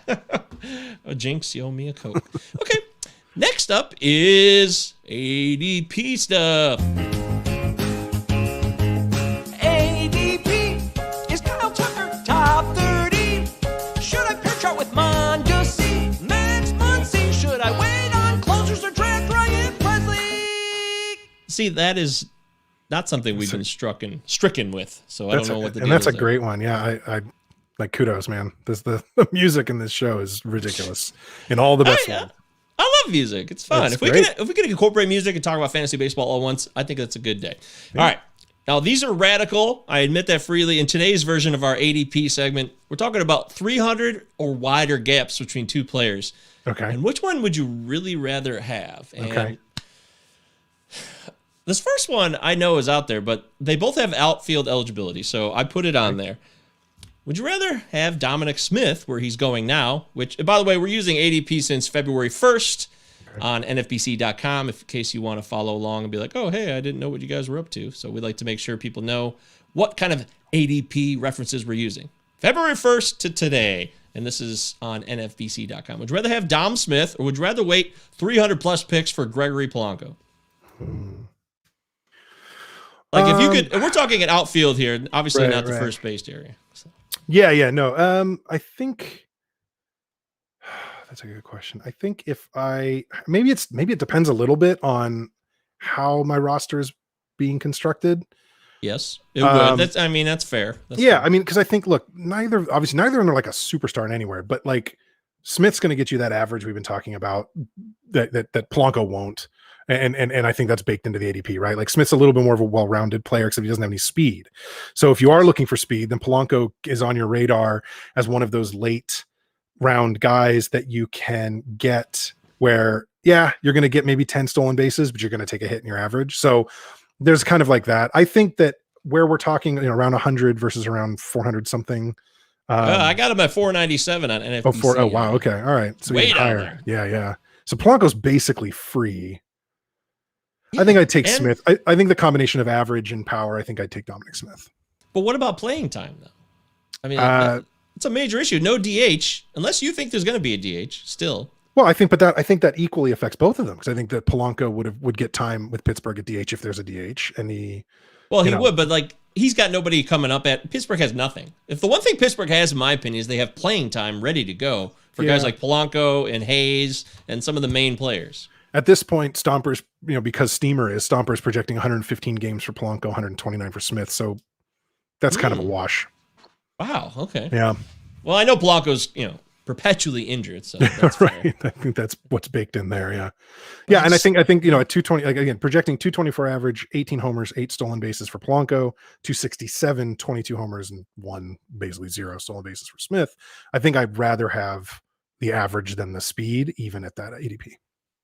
I just think Dom Smith is screwed. If there's no DH, there's just no way for him to really get a lot of playing time, and it's going to either create a trade or he's going to have to wait on an injury for him to get some playing time. I really think this is a major issue for him more than anybody. I mean, if they trade J.D. Davis and bring in somebody like Chris Bryant, he's still going to be an odd man out. They don't want his glove in the outfield. There's nowhere else to play. Pete Alonso's locked in at first. There's no DH. Yeah. So I just don't see how Dom Smith can get the at-bats, and I'd rather have a guy, even if he gets hurt, who could potentially have a full season on a garbage team playing in right field every day. So wait, so who do you have in their outfield after Nemo and Conforto that isn't Smith? All the Jonathan VR. Really? Yeah, I mean, he plays center field last but year. but VR seems like much more of like a utility sort of defensive replacement guy. You're not going to bench Smith's bat because his glove isn't that great, and VR's bat is Yeah, but they're already nothing. sacrificing some defense, aren't they? Well, maybe a little, but I mean, that's we do that all the time. How many right fielders and left fielders in the world like can't catch for crap? You know what I mean? And Yes. you know, maybe they can throw. And Well, I'll they be got- honest, I don't watch a ton of Mets games, so I don't watch a lot of Dom Smith. But like, Dude, what are you doing? You're not watching No- Mets games? yeah, right. Numbers alone, it's that outfield doesn't look that stacked. I see Smith West Coast biased.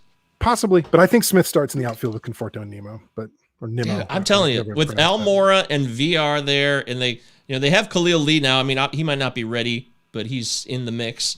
I just don't see a lot of playing time for him. We'll find out. I could be wrong. Maybe I should have put this on my insane fantasy takes. I don't know. I got my segments mixed up now. I don't know what I'm doing anymore. I'm lost in all these bits. But I stand behind it. No, I do. Okay, I stand behind it. Fine, fair enough. We're allowed to debate on this show. And, Yeah. you know, healthy discourse is good for the world, in my opinion. Rock on. Yay! Cool. Okay, how about this next one? So there's this guy. This is your favorite. You're gonna love this. Catchers. This is a catchers one. I know you love catchers. You listen to the beginning of the show. Dalton Varsho right now. Catcher eligible on NFBC. 153 ADP as of right now. Okay. Would you like to take Dalton Varsho at 153? Or would you rather wait a little bit longer for Martine Maldonado of the Houston Astros at 517? God, is Maldonado still playing? Yeah, Yeah. believe it or not. So I think I would have to take Varsho there. I think he's going to get playing time in the outfield, so he's not going. Is he even going to be behind the plate for Arizona? Like, I don't even know what their I plans don't think. are. I mean, Carson Kelly's Yeah. still there, Right. and- So, and Maldonado is the throwawayest of throwaway type players. Let me just real quick run down what I have for Maldonado's projection. 72 games. That sounds about right. Right? He's in a platoon, like all catchers are these days. A 202 average, 28 runs, 27 RBIs, 7 homers. 7 homers. That's nice. But Varsho, 80 games, which actually probably too low. Probably needs to be higher for him, given his flexibility. And then 256 average, which isn't great, but isn't killing your ratios. 43 runs, 36 RBIs, 10 homers, and 10 stolen bases. So you get some speed. You know, you get basically the same amount of power as Maldonado, but like a reasonable average versus an average that you just don't want anywhere near your roster. So even with the large gap, I'll go Varsho. All right. So those of you been listening to the Hey, it's Rico Palazzo Fantasy Baseball Podcast, you may be wondering, hey, this sounds like a no-brainer. But Jason Castro's in Houston. He's 33. Maldonado's 34. They're both older, and they're both actually Castro has more injury concerns recently. He has the better bat. I won't argue that, but Maldonado he's sneakily productive at times. You know, he can give you enough as a. I told you the ADP is way down. We're talking 500 plus. Yeah. So this is more like draft champions, draft and holds. I don't know, best balls, like deep leagues where you have you're going into like the 600s even. You know, this is. But you're what not I'm even talking considering him in a 30 round 15 teamer though. That's the thing. That's right? true. In a You're not 30 even- round 15 teamer, yeah. like you're not even Yeah. drafting Maldonado.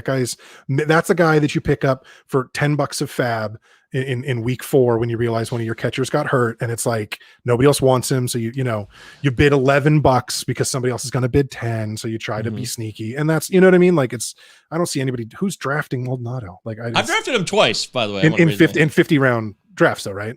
That is correct. so NFBC there you go. 50s Yes. and draft champions. That's So yes, correct. that makes sense. But in your TGFBI style, 23-man roster, 7 reserves, 30 rounds, 15 teams, that sort of quote unquote standard roto league, Maldonado is not going to be on those. On like here's a bet for you. There's 29 TGFBI teams. Maldonado doesn't get drafted on more than 2 leagues. I don't think he sits on a roster after the draft on more than 2 of those 29 leagues. I am lock that down. I'm down. What are we betting Oh, here? wait. No. 2 out of the 28 that aren't ours because you don't get to draft them in order to make one of them. So Fair enough. the other Right, so 28 leagues. The other 28 leagues. Okay. No yeah. more than 2. Yep. What do you like? What would you like to bet it on? I don't even know. What do you do? Do you What got do a you standard thing? I don't even No, know. I don't know. I don't really bet with people. If we we did a could bag be of chips physically once. near each other, there's a football podcast I listen to. They do water bets where they basically get to throw water at each other because that's funny. But we're not. That'd be kind of hard from San Ramon to Ann Arbor. So like, I don't think it's a little far. But yeah, I don't know. We'll come with something else. But Okay. we're on the record as that's the deal. All right, fair enough. That was a wild one. I mean, I know you love catchers and there's a passion there, so I wanted to kind of feed off that passion, you know? Right. All right, let's do one more. Let's do a pitcher. We haven't done a pitcher. Okay. Now, there's this guy that people love. Getting a lot of hype this year. His ADP is climbing and climbing and climbing. Tyler Mahle, Cincinnati Reds. 176 ADP on NFBC since February 1st. Okay. You could have him there. Or you could wait and wait and wait, like we always do, go down a couple of 100 rounds. And again, this gets deeper and deeper because I made it 300 or wider. So this obviously is deep league stuff. But maybe somebody sees something they like in somebody and says, hey, I'm going to take that guy because I think he's got something to provide. Would you rather have Alec Mills at 508? Oh, this is an interesting one because let me tell you something. Stomper ranks Alec Mills higher than Tyler Mahle. Booyah! So Mahle is 339th overall in Stomper at a $1 auction value. Nobody is allowed to be low $1 because even if Stomper thinks they should be worth negative, you can't bid less than $1 in an auction, right? So that's set as a floor. Alec Mills, a $2 value. So twice the value. 286 no hitter overall. last year. 286 overall. Very similar numbers, honestly. So it's not like a real huge gap. It looks like the biggest gap is in let's see. Okay, so Mahle wins out in strikeouts per 9. It looks like he's going to Stomper thinks they'll have similar quality starts, but that Mahle is likely to lose more games. And then it's ERA over 5 for Mahle, 4.66 for Mills, and then 135 whip for Mills, 144 for Mahle. So basically, rate stats lean Mills' way, and it looks like the system simply thinks he's less likely to lose as many games as Mahle is. So yeah, I will definitely take Mills. Now I have their ADPs at 170 for Mahle and 393 for Mills, but these were updated just last week. So like maybe Mills is creeping up these days. But yeah, I'll take Alec Mills. The min on Alec Mills is 350, so that could make more sense. That's more in line with that. Yep.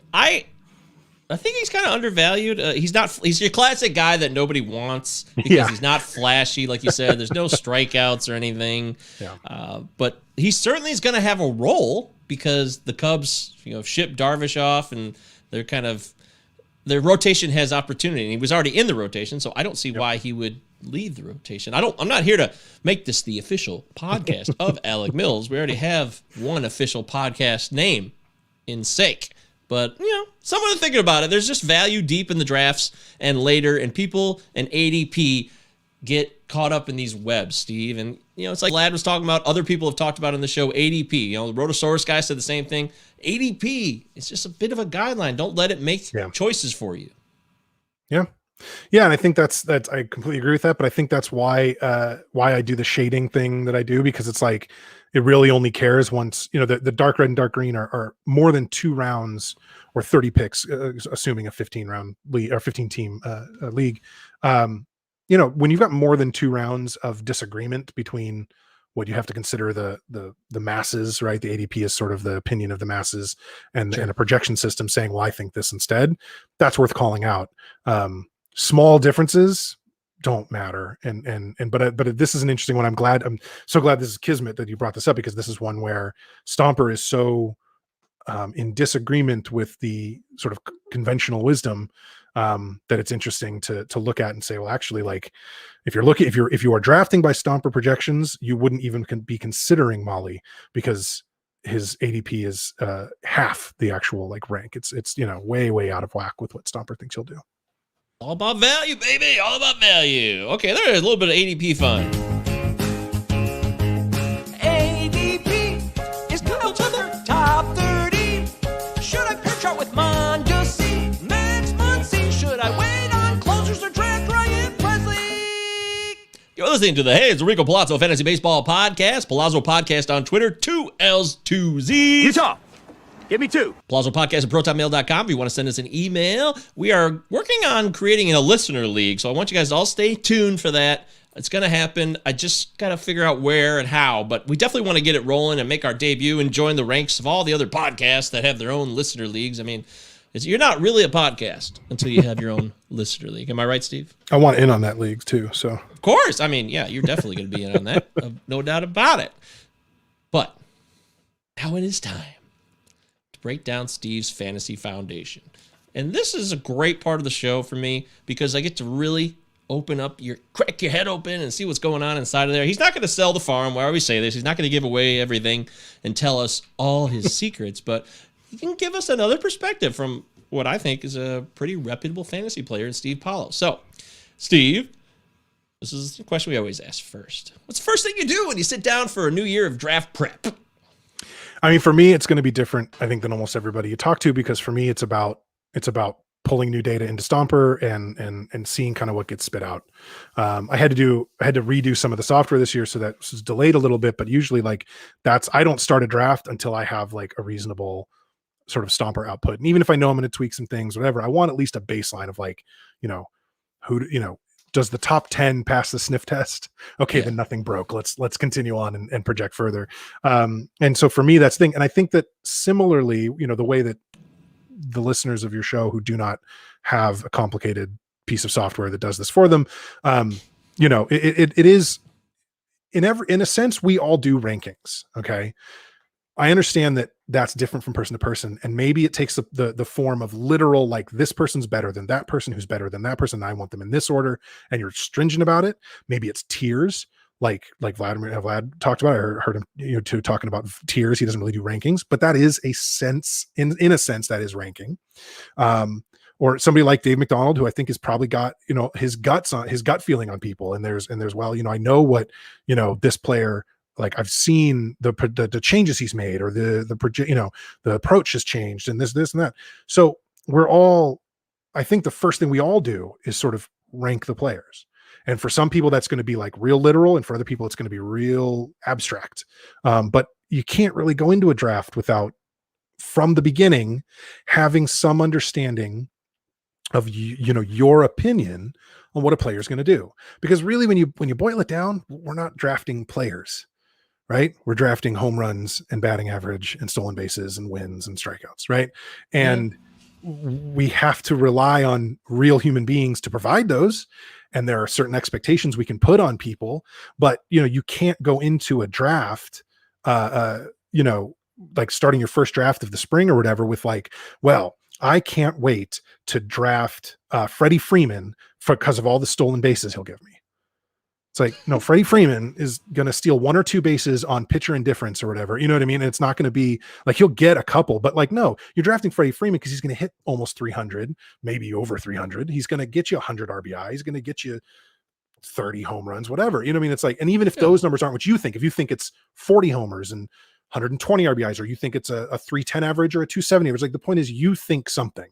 And as long as that's rooted in some kind of reality, whatever reality you need it to be rooted in, that's great. But that's what you're doing. And so whether it's putting Freeman in a top tier of first baseman, or literally counting his projected numbers and going, well, I'm going to draft him because I'm going to get 30 home runs and a 300 batting average out of him, great. But if you're, like I said, if you're like, well, I can't wait to draft Alberto Monteci for his 50 home runs, you're not doing your homework. Like, you just don't know who the players are, right? So that ranking has to happen to some extent for everybody to start. So that's where I start. I don't love saying that you're right. No, I mean, it's cool.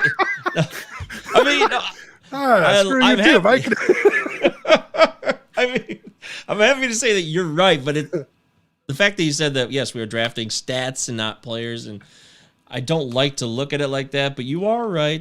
It's the non-romantic way to look at it. And I love baseball, and I'm romantic about baseball. Don't get me wrong. I'm not like Joe Morgan probably thought I would try, if he was still around, would think that I'm trying to ruin baseball with numbers, but it's not. I love baseball. There's nothing better to me, than Josh Hamilton missing the fly ball in center field at the last game of 2012 to give the A's the division crown in a year that they weren't supposed to do crap. Like, there's nothing better to me, than Dave Stewart getting 2 starts in the World Series because of a friggin' earthquake. Like, that stuff is baseball, right? I mean, that's, in that case, both those things are A's baseball. But, I'm romantic about that stuff. But when it comes to fantasy ball, like, especially something like TGFBI RassLam, where you're really going for bragging rights, or you're doing, I mean, I don't have the kind of scratch to do like main event or any of the big NFBC things, but like, if you're doing like an NFBC 50 or a Fantrax 50 or 25 or something, and there's some money on the line, the romanticism goes out the door. I am drafting a spreadsheet full of numbers, and the skill in it is the major part of it, but you can't start from anywhere other than, what do I think these guys are going to do? You got to take the emotion out of the money situations. Yeah, I think true. so. I agree with that. And I do really believe in the mental health aspect of the game. I think it's important. We try to talk about it here on the show sometimes. These are players, they're human beings, and you did say that. It's not like you're dismissing that entirely at all. It's just important to know context. It's all about context. Right. If we're writing a poem about baseball, then we'll go to town on it. And I like how you took a parting shot at the now departed Joe Morgan, so he can't fight back. Loved Joe Morgan. Obviously, Joe Morgan is a legend, but in his not a good broadcaster though. In his post-playing days, I had more than a few qualms with some of the things he said. His constant railing against the robot that wrote Moneyball was always a source of hilarity to me. Old man on the porch. It's really, he really was screaming at clouds. By the I'll get you, kids. You're all gonna die. But there's no denying, as far as I'm aware, everyone who I know who's ever met Joe Morgan said he was a great guy. Obviously one of the best second basemen ever to play the game. So clearly he's a better guy than Pete Rose. Oh God, yeah, I can only imagine. All the love in the world to Joe Morgan. But maybe this is a dumb question, but is the importance of league strategy? It's very important, right? Oh yeah, like, well, you again. So if you're thinking about it from a romantic standpoint, maybe it's kind of like, well, whatever, it's fantasy baseball. It's like, but the second you start thinking about it a little more coldly, if all you're doing is drafting numbers, those numbers have to add up to some kind of victory, in some way. It matters. Well, what are the categories that count? Is it points based? Is it weekly head to head? Is it season long roto? How many players are you drafting against? How many teams are there? What's the player pool? I mean, obviously there's a huge difference between a 15 team mixed and a 10 team AL. Suddenly that 10 team AL is way deeper than the 15 team you were playing in, because now you have to draft the backup catcher for every AL team is going to get drafted, so yeah, you have to factor that in. It doesn't make any sense to play the game if you're not going to pay attention to the rules. I would agree with that, yes. And I'm not talking about just the settings either. I'm talking about your actual strategy for leagues. You got to have it prepared. If you go into a new type of league that you've never played in before and you don't know what your layout is and what the goal is, like you said, how many numbers do I need to reach all the stat cats, where our players going to be, have I done mocks, or have I at least looked at where certain players are going? If you don't know all those things and how there's a difference between a best ball draft and a roto draft, you're going to be in trouble. Well, I think a great example is somebody who I like a lot this year, who a lot of people don't. I like Alberto Monteci, and I have no problem in a season-long roto scenario taking him and dealing with the hit to my average later in the draft. Not much later. You got to deal with it, I think, in the first 10 rounds, because great high average guys aren't going to come a whole lot later than that. But the cheat code of steals that you get out of Mondesi compared to the entire field is completely ridiculous. If I was playing, and I don't play head-to-head weekly scoring because I don't like it, and I don't like the tension of it. But if I were playing in that, I would never in a million years draft Alberto Monteci for a head-to-head. I don't care if he fell. That was funny. I don't care if he fell to the 7th or 8th round. I would be leaving him alone, because you never know when he's going to decide to turn it on and when it's going to. He's I've ever seen in my life, and I don't get. But this the thing is, I've heard people use that as an argument against drafting him, and I'm like, look, I understand you have to set a lineup, but outside of a truly crazy deep draft and hold, where maybe you're dealing with, are you really saying that in any given week you've got somebody out of your 7 reserves compared to your 23 active players that you're going to swap out for Mondesi? Really? Ever? In a season-long scoring format? No, you're not. Shut up. Just let him play, and he'll have weeks that are just terrible, and then he'll have a week where he steals 10 bags, and it's it's going to happen. But yeah, in a head-to-head scoring thing where you got to worry about winning individual weeks, I would never touch Mondesi, not with a 10-foot cattle prod. Who do you trust for fantasy advice besides yourself? I mean, or lots, what entity it could be, whatever. lots of people. I mean, honestly, I think that part of the best part of a couple of years ago joining the like I said, the Real Fake Dynasty League for the guys from Real Fake Baseball, Paul Martin and Walter McMichael put together, as I got to know a bunch of people who I otherwise, wouldn't have met, and now more and more, and folks like you, and like you have Vlad Sedler on and Dave McDonald just this year, I've started following, and I think that for me, it's all about lots of signal, obviously curating down to where you're not hearing a bunch of just junk, but like if you have a carefully curated set of people that you're listening to from broad backgrounds and varied experiences, then it's more about what names do I keep hearing, right? I don't really care about any individual person telling me X, Y, or Z about somebody. What names keep coming up? What do my numbers say about that person? Maybe I should re-examine, whatever. I found it real interesting when I first put Stomper out this year and kind of asked a bunch of people in the know in the industry for their opinion. There was a bug, and it was that Zach Plesac did not show up under starting pitchers. I had this problem where some people who were starting pitchers didn't show up under that filter. It was just a software bug.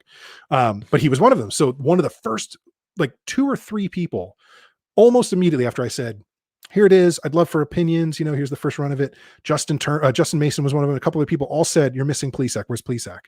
And I looked, and I didn't have a search at that time, so I had to go looking for him. Oh, he's here. Oh, it's just a bug. Okay, so I fix it and I look at it, and like I realize everybody's talking about that guy. Like I can't get away from Zach Plesac talk anymore. I've literally seen multiple people talk about muting that term on Twitter because so many people were talking about Plesac. And so it's like I look into it a little more, and obviously he's a divisive player. There are people who really bought into 2020, other people who are saying, oh, we don't know if that's him or not. Stomper doesn't hate him, but doesn't love him. And at his ADP, I probably won't have any shares in Plesac because Stomper's got him at 153rd overall, and he's going in like the 50s at this point, I think. So it's like, I'm probably not going to own a lot of Plesac, but like, that's somebody I knew I had to look into. And if that was someone that the overwhelming majority of the signal I'm bringing in was positive on, then I would have to go back and look and see, is there anything that the way this is looking at like really is ignoring? Is there anything that like I really need to sort of double check? Not saying that I necessarily am of the mind that specifically for Stomper I would tweak anything, but for my own, I don't draft blindly off of even Stomper, because to me it is just another system, and it's not my opinion. It's my opinion of what an algorithm should do to deliver projections. But then on a player by player basis, it's not my opinion going into it. It's just the cold algorithm. And that has its value, but it's just one piece of the puzzle, even for me. So that would be something where I would go, well, if the overwhelming majority of people I was listening to said Plesac's the guy, you got to have Plesac this year, maybe I would, bump him up. There's enough divisiveness with that particular player that I'm comfortable just saying, well, if he fell to me to the point where for whatever reason, the group of people I was drafting with also didn't like him, and he fell to me in like let's say 6th round, 7th round, yeah, I'd go for that. Sure. But he's not going to. He's going to be gone in the 4th every time. Like probably, yeah. by the 4th, you're drafting, but you're probably right. Yeah, you're probably right. I got to tell you, man, Plesac, Biggio, I would say even, and Dylan Moore. Those are some of the buzziest players you hear. In fact, throw a siren on for them. They all need their own siren. That's what they need. There we go. Driven in the ground. Not one of those players, by the way, does Stumper think is a value. Stumper thinks all 3 of them are being overdrafted. So officially. Boy! See? Right from Steve Paulo's mouth, folks. That's why we had him on. Do mock drafts help? I don't think so. I did the 2 early mocks with Justin Mason and those guys right after the World Series. That was a lot of fun, but it was pretty ridiculous. I mean, I was drafting in November for the following year.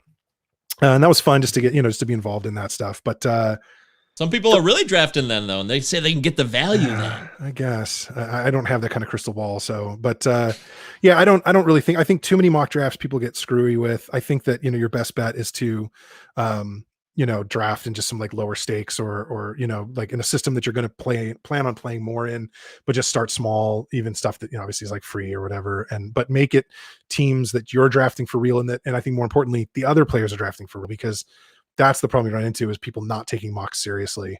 Then they're not helpful to you, right? If they don't represent like a real scenario. I think you're much better off looking at ADP that is built off of real drafts that are happening and sort of going through the walking through a draft with that and saying, if I put myself in like the 4th spot, well, okay, who's there? Who's going to be there at 4? Well, probably not Tatis, probably not Acuna, maybe not Cole. Like who look at maybe not Soto, whatever, and go through and see, well, where should I go, and just do it off ADP. You can mock draft your way from any position, from any draft spot if you want to do it that way, and you're not going to get somebody who is trying out some wacky new, strategy, kind of screwing up with what you're trying to do at that point.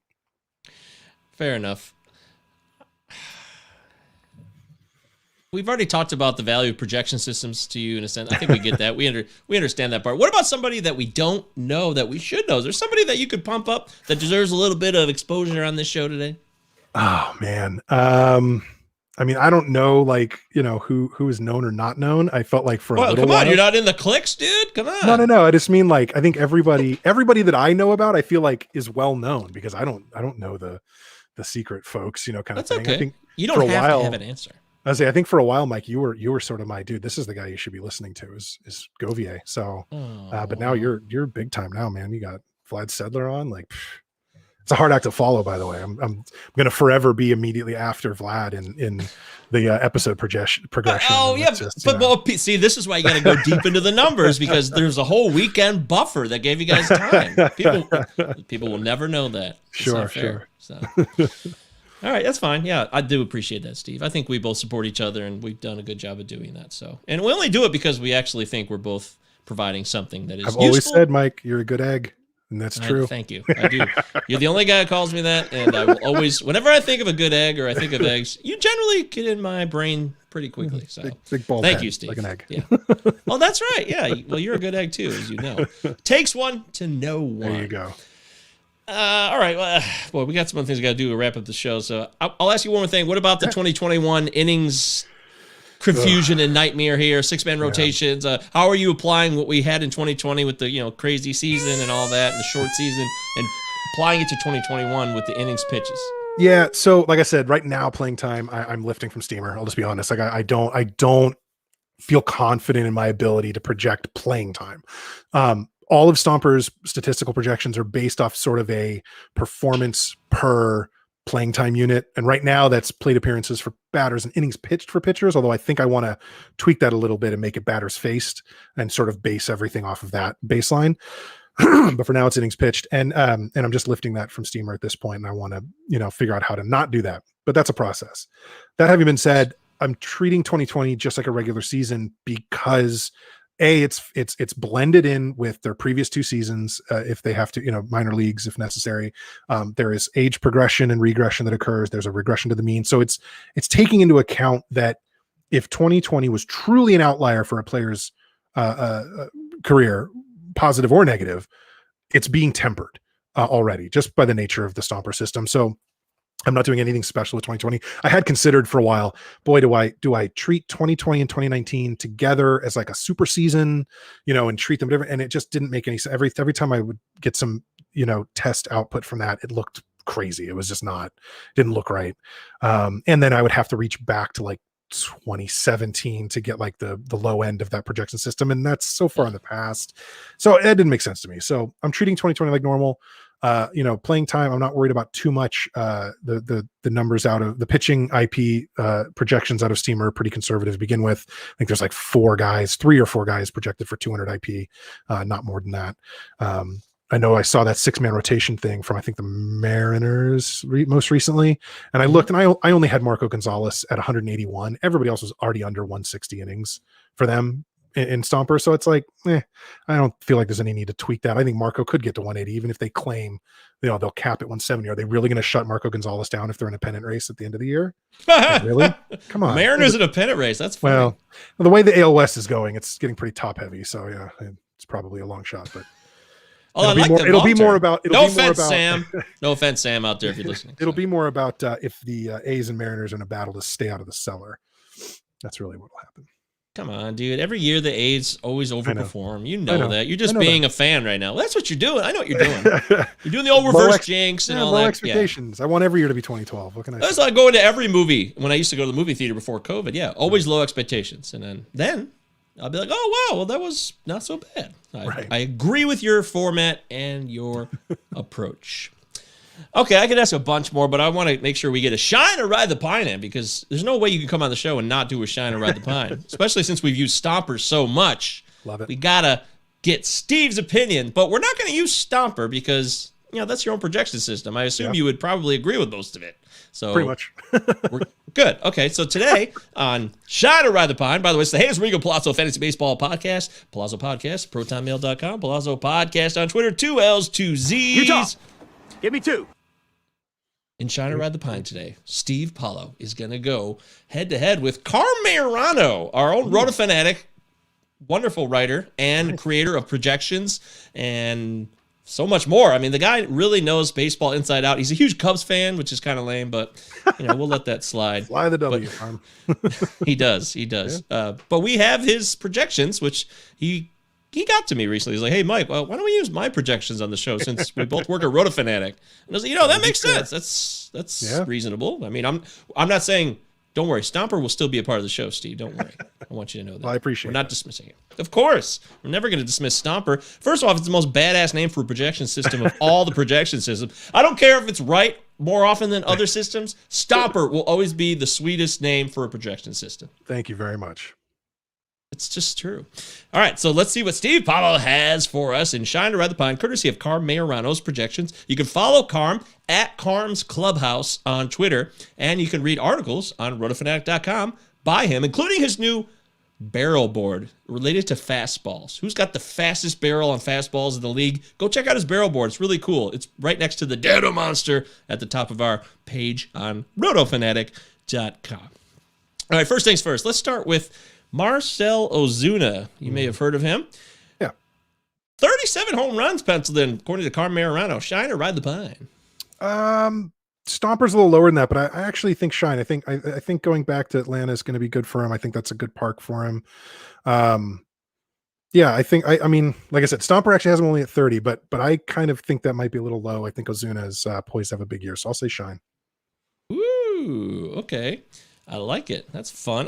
He was so good last year. Yeah. Again, though, short sample size, so we don't know what to expect this year. But he's also been good in other years, but he's also been not so good in other years. In St. Louis, he wasn't that great. He's a talented ball player, though, and I think that he really benefits. I think he likes playing in that park, so. Okay. Well, here's a messy one. Giancarlo Stanton. Old pal. Love Stanton. So, you love Stanton? Love Stanton, yeah. So do I. 37 home runs, again. 37 or more. Oh, yeah, okay. I love him. I don't know if I love him that much. Injuries. That's the thing. I don't think he'll play enough games. Like, I just, look, in that ballpark, and obviously in the AL with the DH and at Yankee Stadium, he's got every opportunity to do it. And I think if he plays like a full 150 games, then yeah, sure. But I don't think he will. So I'm going to have to say Ride the Pine. I think he comes in under 35. It's close, though. Well, he keeps falling though in drafts, and I've been taking him because I'm like, shoot, I got him at pick 165 in the Battle of the Podcast season 2. Yeah. Oh, you got it. Yeah, if he's on the board there, you got to take that for sure. Absolutely, right? Yeah, and people are like, "Well, good luck. Call the medic." I remember that, Matty Davis. I'm not going to forget it. When he hits 35 home runs this year, I'm going to shove that in your face, guaranteed. You should never listen to Dodgers fans. I love Matty, but That's okay. That's a fair point, but he might be a Reds fan if he moves to Cincinnati. He's gonna be relocating. We'll see. Anywho, all right. I'm glad you like Stan. That makes me feel a little bit better. Alex Verdugo. He's a guy. Speaking of batting average, if you're looking for good average, and that's a guy you want to locate. We expect him to hit 291 or better this year? Yeah, absolutely. Shine that. Yep, 100%. Yeah, Stomper's got him 289. That's a hair difference or whatever. I think absolutely. I think he's gonna hit at the top of that lineup. It's going to be a lot of runs. He's going to hit for average. I think Verdugo is a super interesting player. I think that right now he's maybe being overdrafted a little, not by much, but I think in a 15-teamer, if he's available, I don't know, in like the 7th or 8th, I'll take him, but he's going kind of late 6th, early 7th, I think, in a lot of drafts these days. And so that might be a little too rich for my blood. I'm maybe not targeting him at that stage, but no, I think he's definitely in that 290, 295 range. Beautiful. Here we go. It's an Oakland A, Matt Chapman. Oh, my favorites. Yeah. Personal favorite. Oh, the hip injury? Should we be worried about the hip injury, or is it of course? All good no, I mean, you have to. Well, you have to be worried about it. I mean, I think he plays a full season. That doesn't mean he's old Chappie. Like, I think that The problem with a guy like that, it's like the Eric Burns problem, which is something that A's fans have dealt with for years, and Josh Reddick, the same thing. Some guys are so able to play through pain that they end up playing through more of an injury than they should. Exactly. So they stay on the field, but they're just not quite as effective. And that would be my worry for Chappie this year. I think that's what happened in old school days of sports. Most guys played through pain and they hurt themselves more and actually ruined their careers back in the 70s and the 60s. And all. I mean, there's no way that, Gehrig and Ripken played the games that they played without break, without hurting, right? No. Obviously, they played through a lot of pain. But yeah, so I think, I think, what's the question about Chappie? That's like saying Taco Bell won't give you diarrhea. I mean, in the end, we all know the truth, don't we? It's worth it. Okay. Well, all right. 87 or more runs scored. How about that one? Yeah, shine for sure. I've got him at 90, and if he gets to 100, it wouldn't shock me. So, I think that's going to be a very top-heavy lineup. I think that after Olsen, Chapman, Laureano, you're not getting there's not a ton of guys scoring runs in that lineup. I mean, there's a few, but there's not a ton. We'll see what happens with Andrews. And obviously Sean Murphy, as much as I dislike catchers, I gotta love Murph. He's one of the higher rated in ADP wise. He's absolutely. No, I'm top 140. I'm in a couple dynasty leagues. I've been guys begging to get Murphy off my hands, and I'm like, no, I'm not getting rid of Murphy in a 2-catcher dynasty league where I have him. Like, no way. But yeah, so no, I think 90 runs easy for Chapman. So I say shine. Well, here's a guy you might miss. Your old pal, Marcus Semien. He's gone. Yeah, such a good player. He's underrated. 2 years ago, top 3 MVP finish. 2020, wasn't so great to him. Now he's a Blue Jay. In 2021, could we expect Marcus Semien to hit 20 or more home runs? Oh, easily. Yeah. Yeah. I think 20 is the baseline. I think that's his floor. I think that if he continues to grow into the kind of hitter that, because here's the thing, Semien, yes, he's on quote the wrong side of 30. This is year 30, age 31 season, but he spent so much time concentrating on fielding at the beginning. He started working with Wash in Oakland to get his fielding in place a few years ago, that he really only started coming into his own at the plate the last couple seasons. I think if he has any progression at all, I think that you could potentially see 30 home runs out of him. Now, I'm not projecting 30 home runs for him, but I think 20 is a floor for Semien. Okay, I have no beef with that. Kyle Lewis, reigning AL Rookie of the Year. Mm-hmm. He's dropping everywhere. People in the know, or people who are willing to spend a lot of money on their drafts in high stakes leagues, they're not interested in Kyle Lewis. He falls in all the drafts. Can we expect him to hit 253 or better this year? It's going to be close. That's going to be close. Yeah. I mean, he's 26. He's got the skill. He's got the playing time, probably. Yeah, I'll say shine. I think he can do it. It'll be close. If you had said 260, it would have been easy ride the pine for me. But at 253, I think he's got the shot. Yeah. Okay. Second baseman, supposedly for the Chicago White Sox, Nick Madrigal. Can he steal 20 or more bases? Yeah, 20. Yeah. Hey. Yes, okay. Shine that. Great. I also think he's going to win a batting title. So. Ooh, well, that's in his profile for sure. By the way, Carm has him projected for 0 home runs this year, but that's something he doesn't do. I have 4. I think some guys just get lucky in a fly. 0's pretty harsh. Oh yeah, 0's hard. I don't know. I have very few people for 0 home runs. I mean, sometimes a ball just ekes over that corner, right by the foul pole, or hits the foul pole, or whatever. The Whit Merrifield home run with expected batting average of 164. Yeah. So I've got Madrigal to hit 4, but I wouldn't be surprised if it was like 1 or 2. Yeah, but yeah, 20 stolen bases, 305 average. Yeah, I think Madrigal's got a good season ahead of him. Here's a guy that you're rooting for now, Elvis Andrus, former rival. He's now on your squad. Mm-hmm. Could we expect Elvis to get 153 or more hits? 153, huh? Yeah. Well, I didn't give you batting average. I know. Yeah.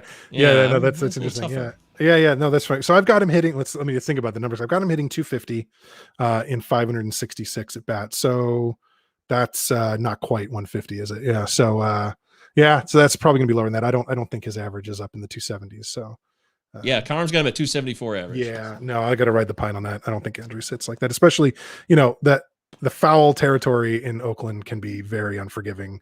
depending on the kind of hitter you are. And I'm not into batted ball profile, so I'm not really sure if Andrus is like a super ground ball or a super fly ball guy, but a lot of pop-ups turn into outs that wouldn't elsewhere in Oakland. So that is true. One more hitter here. This is a guy I love, and I need to start talking about him a lot more. I don't know why I'm not. Shohei Ohtani, the hitter, not the pitcher, the hitter.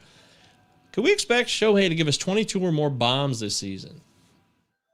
22. Yeah, let's say yes. It's a playing time thing for him though, more than anything. I'll say shine on that though. Yay! Woohoo! I love his bat. It's so good. Yeah. I don't know what the deal is with the pitching. I'm not even going to go there, but I'm just saying as a hitter, this guy can steal bags, hit for a decent average and power, and I love him. I just love him. I do. I mean, I'm all in on Shohei Ohtani, the hitter this year. 1,000%. Because of the steals in particular, which are a nice way to fill your roster with 15 steals. It's no problem. All right, pitchers. Let's talk about a guy named... I don't know if I like him so much. Okay, we'll start with the reliever here. Raisel Iglesias. Getting a lot of love, a lot of passion, a lot of excitement for this guy. Yeah. 32 or more saves. It's right there. He's going to be right there at that 29 to 31, 32. Just because I want to be a hater on the Angels, I'll say ride the pine on that. I think he comes in just under 30. Oh, because I think the Angels suck. So there. That might be a little more of a subjective, opinion, but look, he's going to be the main guy getting saves in Anaheim, but yeah, I'll say he gets just under 30. Yeah. Okay. All right. I think it was the triple play guys were on last week, and Mendy said he's going to lead the league in saves. He's going to be like the top closer. So you never know who's going to be right. Somebody's going to say one thing, someone's going to say another. In the end, the stats will tell the tale, and that's why we do this. There's no pushing. You got to go over or under on Shine or Ride the Pine. How about Trevor Bauer? Yeah. You like Trevor Bauer? Not as a person. Yeah, I know. 3.3 ERA or lower. Oh, ride the pine on that. He's over 3.5. Yeah, I've got him at 3.78, and I would put money at 3.5 or worse. So okay, yeah. We talked about him earlier in the show. Your pal Chris Bassett. Yeah, Can we expect Chris Bassett to give us 17 or more quality starts this year? Wow. I don't have anybody that high.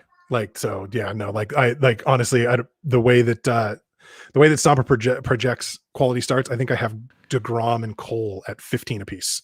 So, maybe I need to look into my algorithms, but 17 is way off the charts for me. I'm going to tell you, Carm's top quality starts guys are at 22. Wow. Well, maybe I'll look back at my system and see if I'm doing something, because I'm calculating quality starts based on peripheral stats, and maybe there's a better way to approach that. I don't know. All right, well, let's try this one then. How about 162 strikeouts for Chris Bassett? 162 or more. Oh, dude, again, you're honestly, I'm projecting him at 159. So hey. if he got two more starts, it'd be an easy yes. Well, you can screw yourself before you answer. You could be like, do the reverse jinx and say no. And then if he does it, you're like, yay, woohoo, my team. Well, I think what I'll actually say is I'm going to say ride the pine on that. And I think the reason is that I think that there's going to be more starts to more.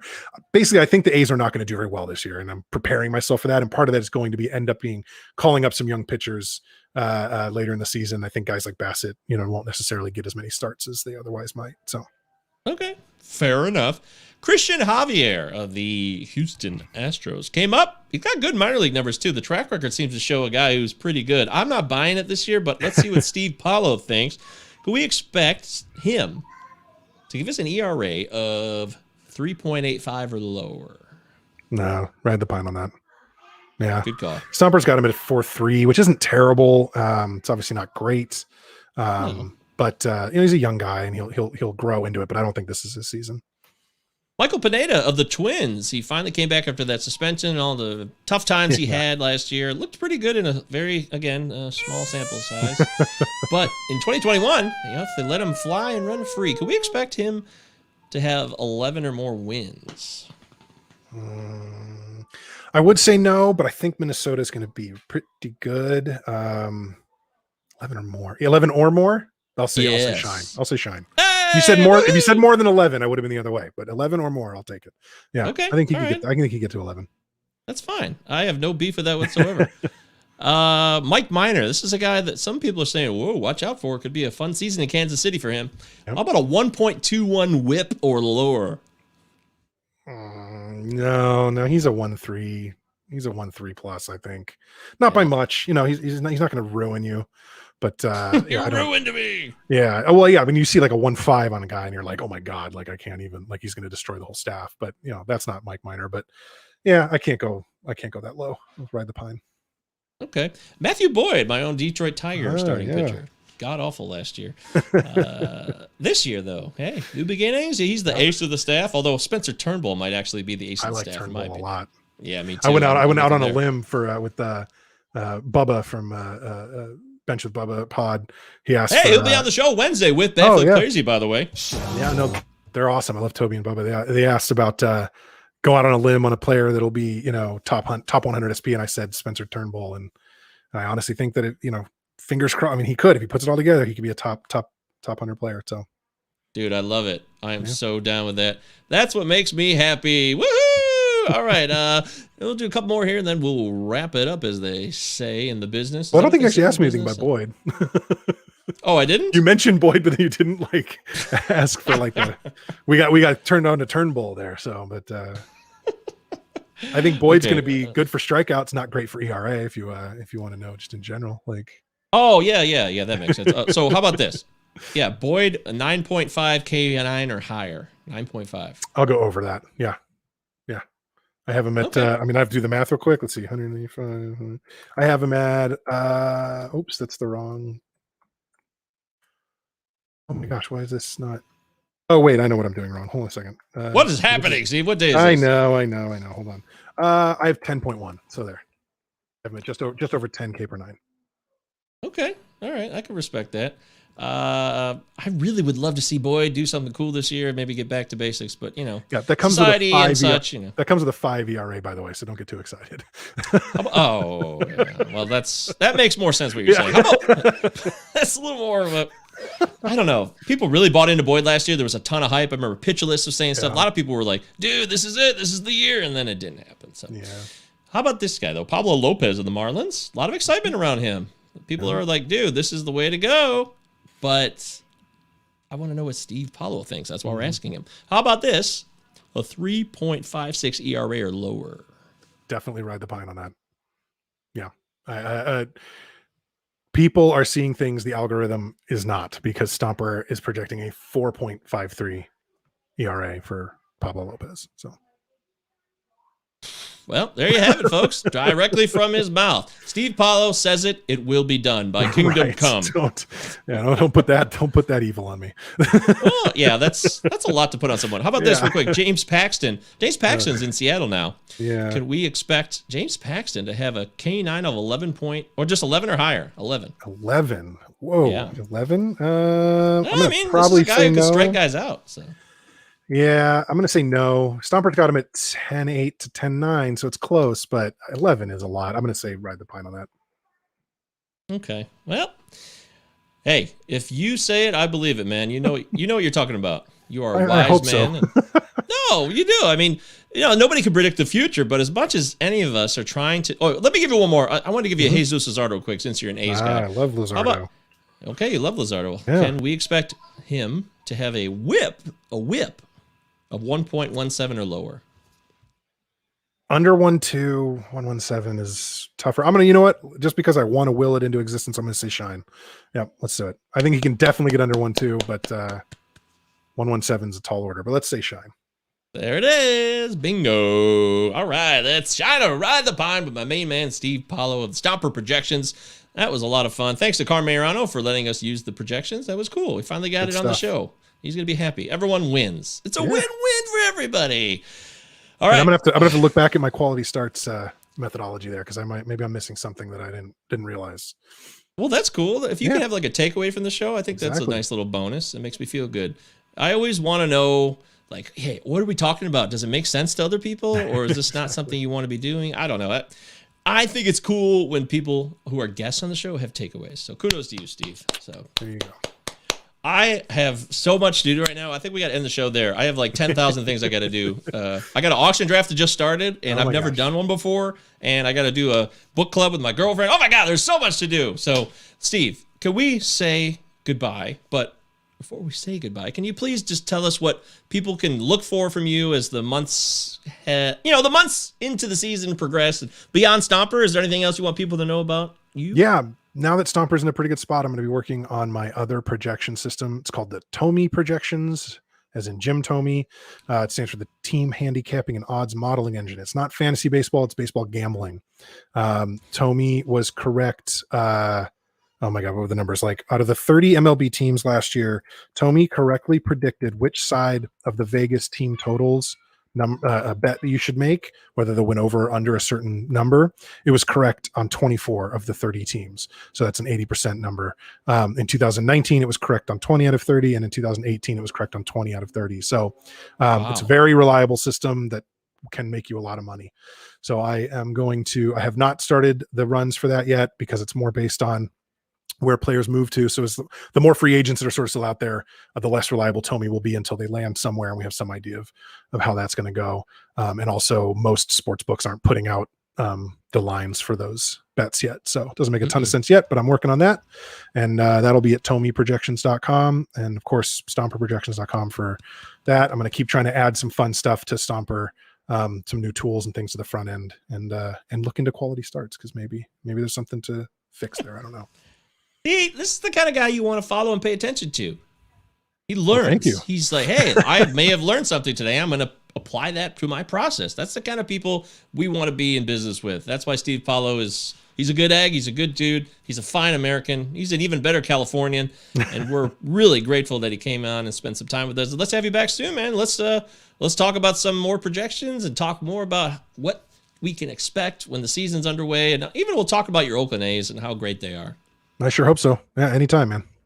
Yes, thank you so much, Steve. This has been another wonderful episode of the Hey, It's Rico Palazzo Fantasy Baseball Podcast. Don't forget Palazzo Podcast at ProtonMail.com. Palazzo Podcast on Twitter, 2 L's, 2 Z's. Utah. And we me really, two. really appreciate all the wonderful community support everyone's been giving us. Thanks to Steve Paulo. Please follow him at Steve Paulo on Twitter. It's very simple. STEVEPAULO. I was doing Portuguese, it from not memory. Italian. It's Portuguese, not Italian. That's why it's a U, not an O. So yeah. Absolutely. Steve's, I don't want to make it sound like I'm really kissing his ass, but it's just the truth. I'm a big believer in what you do. So thanks to Steve. Much. Thanks to everybody who said such nice things. If I didn't mention you by name today for all the wonderful things people said over the weekend, the last week or so about the show, Triple Play guys, I don't know, everyone's just kissing us. They're kissing our butts, and it's so nice, and we would kiss your butts right back. So thank you for your time and energy, and we'll catch you guys on the next show. Godspeed. Thank you so much. Thanks, Steve.